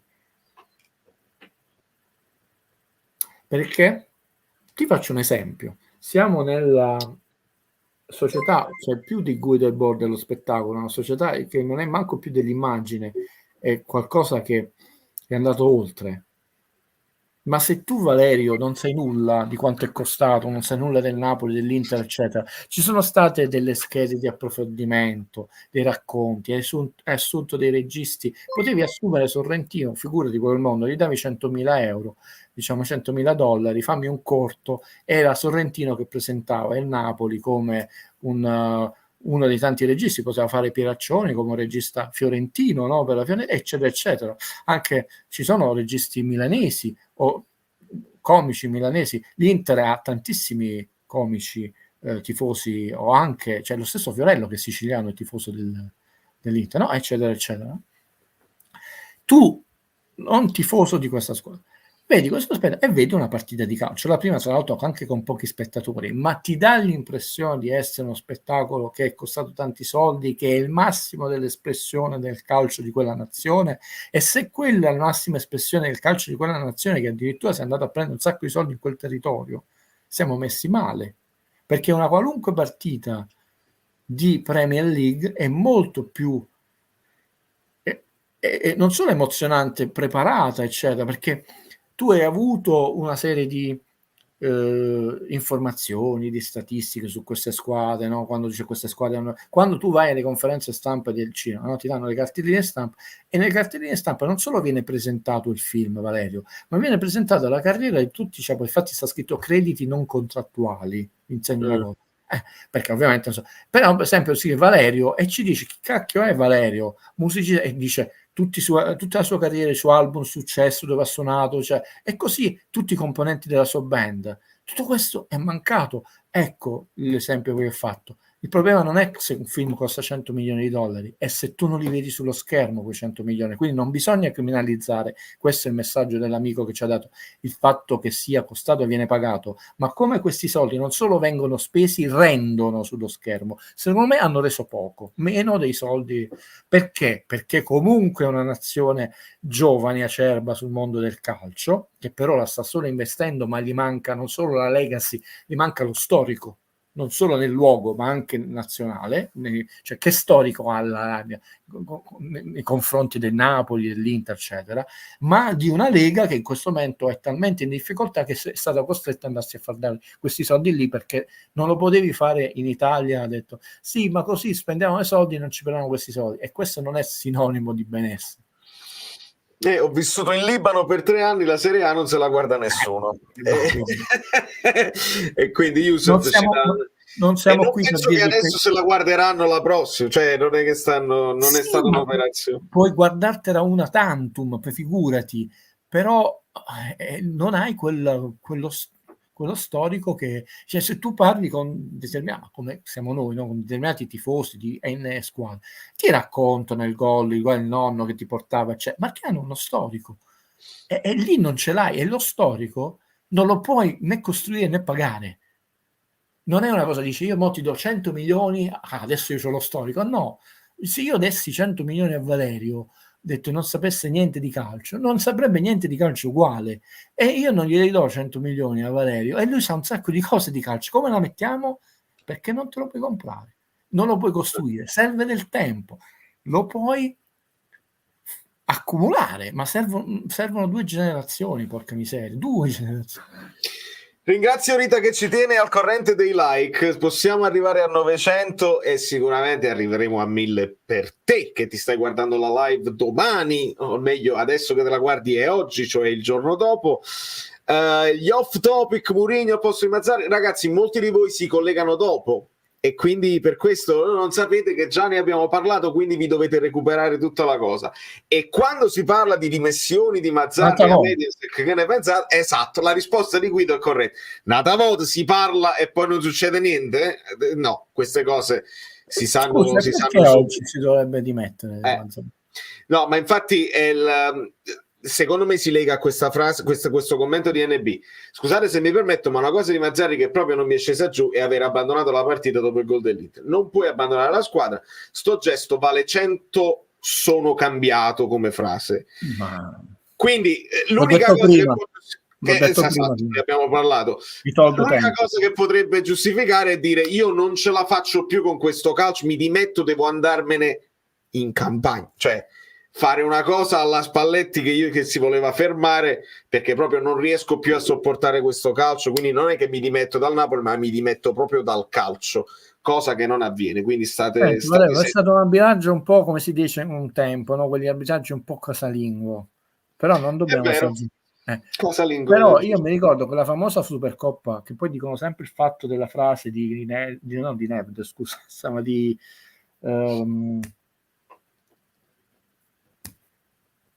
Goran Pandev, lapsus. In realtà non fu quello l'episodio che prendeva un sacco di calcioni e non fischiava mai. Ci fu un fallo spinto a 2 mani sulla schiena di Berami che saltò, che era insomma rigorissimo. Noi abbiamo avuto 2 espulsioni in quella partita, che Zuniga aveva preso fallo, non gli fischiano il fallo, poi lui fa fallo, viene ammonito, ma se tu fischi il fallo che c'è tutta una vita, e sul secondo giallo lui prende fallo, un secondo si incacchia, poi fa fallo e viene espulso in 9. Cioè, abbiamo visto cose peggiori. Zeman per tanti anni è stato tifoso della Juve, lui ha sempre detto, la gente dice come si capacita un allenatore che è veramente un giochista, molto prima di De Zerbi, di Guardiola eccetera, ma veramente e poi lui ha detto quando vidi delle cose ho smesso, ma ha detto tifava, la stimava eccetera. Però è stato umiliato, è stato distrutto da quella società, e lui ha denunciato delle cose in generale del calcio che poi sono stati dichiarate vere. Ci sono degli studi medici che hanno fatto vedere il grado di incidenza di tutta una serie di malattie che quando è molto più alto in quel settore rispetto a quelli che sono i dati attesi eccetera, che poi per la salute dei calciatori, no? Però continua ad allenare a 80 anni. Ognuno c'ha il suo carattere, cioè lui veramente è stato distrutto e Zeman quanti talenti ha regalato nel calcio italiano, cioè un allenatore che non solo li faceva giocare, li allenava, li migliorava, no? Ci sono tanti giocatori, tu dici, vedi, questo viene dalla fucina Zeman, no? Ci sono degli allenatori come Allegri o lo stesso Ancelotti, che sono degli allenatori che riescono a gestire in modo diverso gruppi molto difficili, perché è difficile gestire gruppi dove ai giocatori guadagnano 7, 8, 9, nel Real Madrid anche di più, no? Non è facile, non tutti riescono, però quanti talenti ha regalato Allegri, no? E ognuno c'ha il suo carattere. Tu dici, con chi l'ha fatto? Prandelli, a parte quando ebbe problemi familiari, poverino, poi si schifò, ha detto basta, io non voglio più, si dimise, questo calcio non fa più per me e se n'è andato. Ma nella partita di oggi mi sembrerebbe esagerato, sinceramente. Se avesse perso 5-0 uno diceva la squadra, con tutto che ci sono tanti assenti, l'umiliazione eccetera, però una sconfitta 1-0 al 92esimo e mezzo in 10 contro 11, diciamo, dove tu hai imbrigliato anche con un paio di intuizioni tattiche come la marcatura di Politano che toglie ossigeno a Ciala, no? Che è un po' il cervello dell'Inter, non si può rimproverare granché, che poi lui è un po' difensivista, ma non lo si può dire se no litiga con Giordano, però proprio oggi le dimissioni perché? Oppure tu vai in conferenza stampa e spari, tanto mi devo dimettere, spari a 0 su tutti, cominci a dire quella volta, ti togli lo sfizio, però non credo siano quelle voci di corridoio che servono a fare un po' di click, destabilizzare, creare malumore, insulti, non andiamo appresso. Poi può darsi che lo fa, però non vedrei la ragione.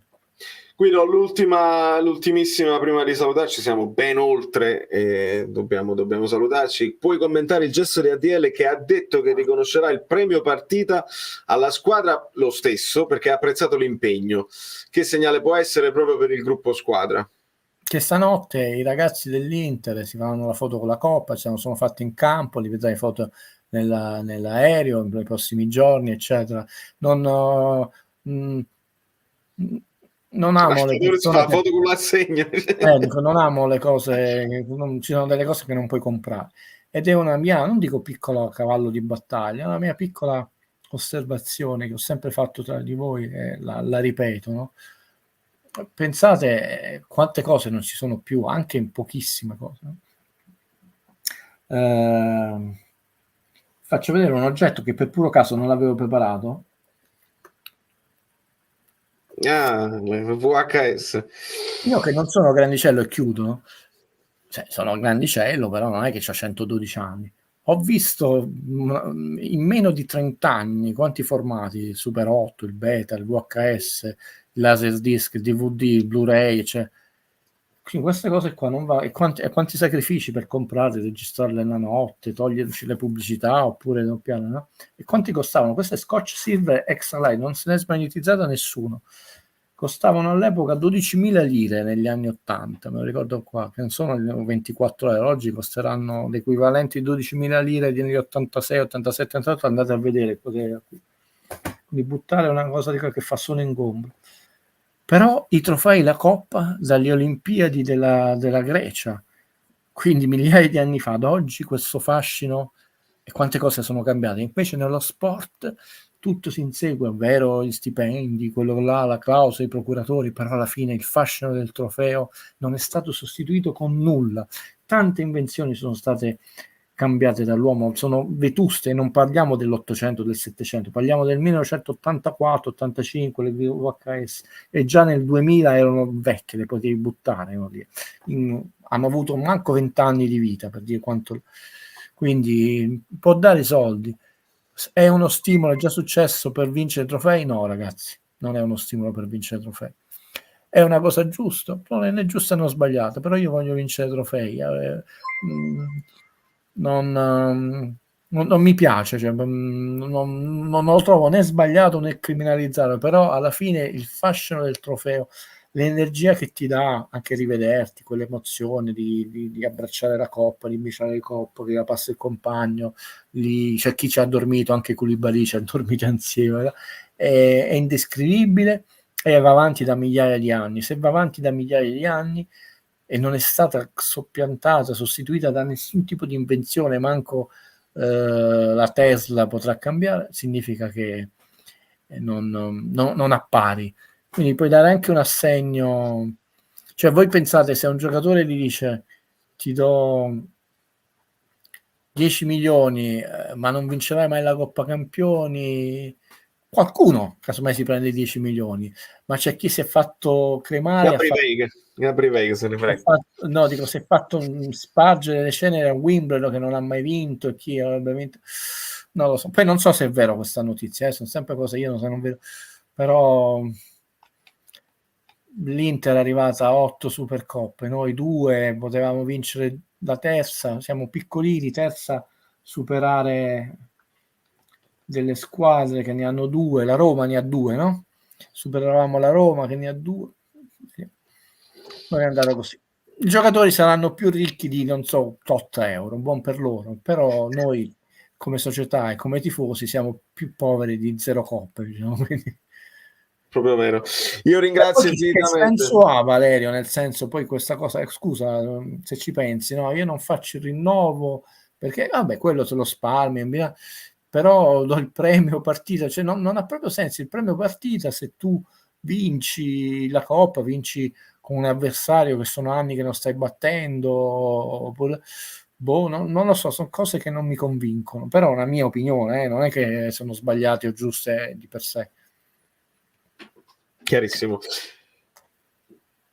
Domani trovate finalmente una sorpresa. Sto lavorando assai, non solo nella vita, ma anche per il canale, perché ho programmato tutta una cosa che registro per quando non ci sarò a febbraio, in modo tale che poi a febbraio non c'è il buco. Non ci crede nessuno, non ci credo assolutamente. È come Conte al Napoli. Non ti credo perché devi farli, hai promesso e non li fai. Poi no, ma hai ragione, però io sono molto contento mannaggia questa cosa, no, chiedo scusa a Valerio, e la gioia che mi danno i ragazzi all'insegnamento, no? Non è che è una gioia inferiore alle persone che si iscrivono, mettono il like, è che non vedendole, mannaggia la miseria, tu riesci a dare un'energia, scusate questa parentesi, un'energia, non solo una soddisfazione, ma probabilmente perché non so se più giovane, c'hai un chip nel tuo cervello, e chiudo, hai ragione, mi prendo la cazziata, ma mi sembra sempre di tradire le persone dal vivo, quando invece tradisco le persone che sempre sono dal vivo ma che non vedo. Quando farò questo passaggio culturale, comunque un tradimento, sia che io la vedo in aula, sia che non la vedo ed è solo una visualizzazione in più, ma deve scattare nella mia testa. Tu hai perfettamente ragione, infatti mi prendo la mia colpa, ma è questo il cambio culturale, è un fatto che io sento di tradire, perché ho detto io sto togliendo del tempo a quella persona, invece no, io lo sto togliendo comunque a tutti, scusate questa parola, però lì si vede il conflitto generazionale, oppure semplicemente un conflitto tecnologico tra Valerio e me. Lui è molto più bravo in questo. C'è sempre chi è più bravo. No, e mi prendo bellissima la cazziata, però quando ci saranno, e quindi il tapiro era per me. Perché sapevo della cazziata, il tapiro è tutto mio, e Valerio perché mi ha tapirato, perché non ho pubblicato, però poi quando verrà, però il tapiro non te lo do. No, che È un vecchio ricordo. Il tapiro è... Tutti su Guido Gentile piano sequenza, perché ho letto diverse domande anche sul cinema, ragazzi, però per rispetto per chi voleva parlare della partita e di calcio in generale vi invito a trasferirvi sul suo canale YouTube, così io rispondo anche lì e lui risponde a tutti i commenti, quindi potete fare le vostre domande. domande. Scusa, una domanda tecnica sul tuo canale, perché questa invece di calcio, no? Mi sembra che quasi sempre ho risposto, no? Mi è arrivato qualche commento sul tuo canale che mi citava e io non ho risposto perché non mi è arrivata una notifica o non c'è mai stato, perché non ho più avuto notifiche. Mi sembra un po' strano, perché qualche volta qualcuno chiedeva, io educatamente, siccome ero stato chiamato in causa, ho risposto. Quindi colgo l'occasione. Le notifiche non ti dovrebbero arrivare? No, invece mi arrivavano sempre anche sui commenti al tuo canale. E forse quando utilizzavano @Guido Gentile, cioè creavano allora, link. questa è una cosa importante. Se non ho risposto a delle domande che mi rivolgevano sul calcio sul tuo canale, una cosa a cui ci tengo moltissimo, non è stata fatta, perché io rispondo anche alle 4 di notte, rispondo per persone e tutto, non dormendo. Non l'ho fatto perché per mancanza di tempo, di educazione, perché non me ne sono accorto. Perché prima questa comunità mi leggeva la notifica, ha detto poi di notte piglio e rispondo perché mi faceva piacere, a volte anche lungamente ho risposto, quindi c'avevo questa cosa da chiederti, andrò a controllare adesso sui vari video, ovviamente non avrò la possibilità adesso di controllarmi tutte le domande là, però adesso andrò a controllare ogni volta dopo una live se c'è una domanda, perché è sospetto che non mi arriva più la notifica. Secondo me è successo qualcosa di tecnologico, ma non perché mi dovete per forza fare una domanda, però è strano, almeno uno, soprattutto perché è moltissime visualizzazioni. Allora quando tu vedi, Valerio, 12.000 visualizzazioni, è impossibile che non ci sia stata una domanda, invece prima no? Quindi mi scuso, non è stato per mancanza di educazione, semplicemente perché non me ne sono accorto, e adesso controllo anche questa cosa qua. Un abbraccio a tutti, alle amiche belline, agli amici bellini, il mio abbraccio particolare a Valerio, che come un buon padre di ogni famiglia mi ha fatto una cazziata, non ci crede nessuno, me la prendo, ti stupirò. Nel tifo per Napoli non si perde di un grammo nonostante la sconfitta, è zero, proprio zero, non voglio vedervi né dubbiosi né tristi, incavolati un minuto e domani si riprende, Sempre Forza Napoli, sempre. Guido, gentile. Sì, vi abbraccio, vi bacio. Domani, come diceva Guido, analisi tattica, la reaction è per il momento, ma l'analisi tattica ci deve essere, perché è da lì che dobbiamo ripartire. Si deve ricominciare a giocare a calcio, perché questa arrendevolezza non ha portato risultati, e secondo me ha ragione anche Valentina. E chiudiamo così. La vera sciagura di questa stagione è che Valerio ha smesso di fare le simulazioni su eFootball. Disgraziato. #fluido out. E così la chiudiamo e vi abbraccio fortissimo. I like finali per quelli che l'hanno vista dopo. Lasciate un emoticon a caso. Lasciate l'emoticon della batteria. Ma la batteria, non la batteria che si suona, ma la batteria questa. Faceva vedere anche... Dobbiamo ricaricare le batterie perché la stagione è ancora lunga. Sigla.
Che bellino Lorenzo, non ho visto la partita, vivo all'estero, ero al lavoro, appena rientrato ed eccomi qui sul miglior canale di YouTube Italia. Grazie mille Lorenzo, dai, riprendiamoci, grazie a voi, le sconfitte fanno un po' meno male.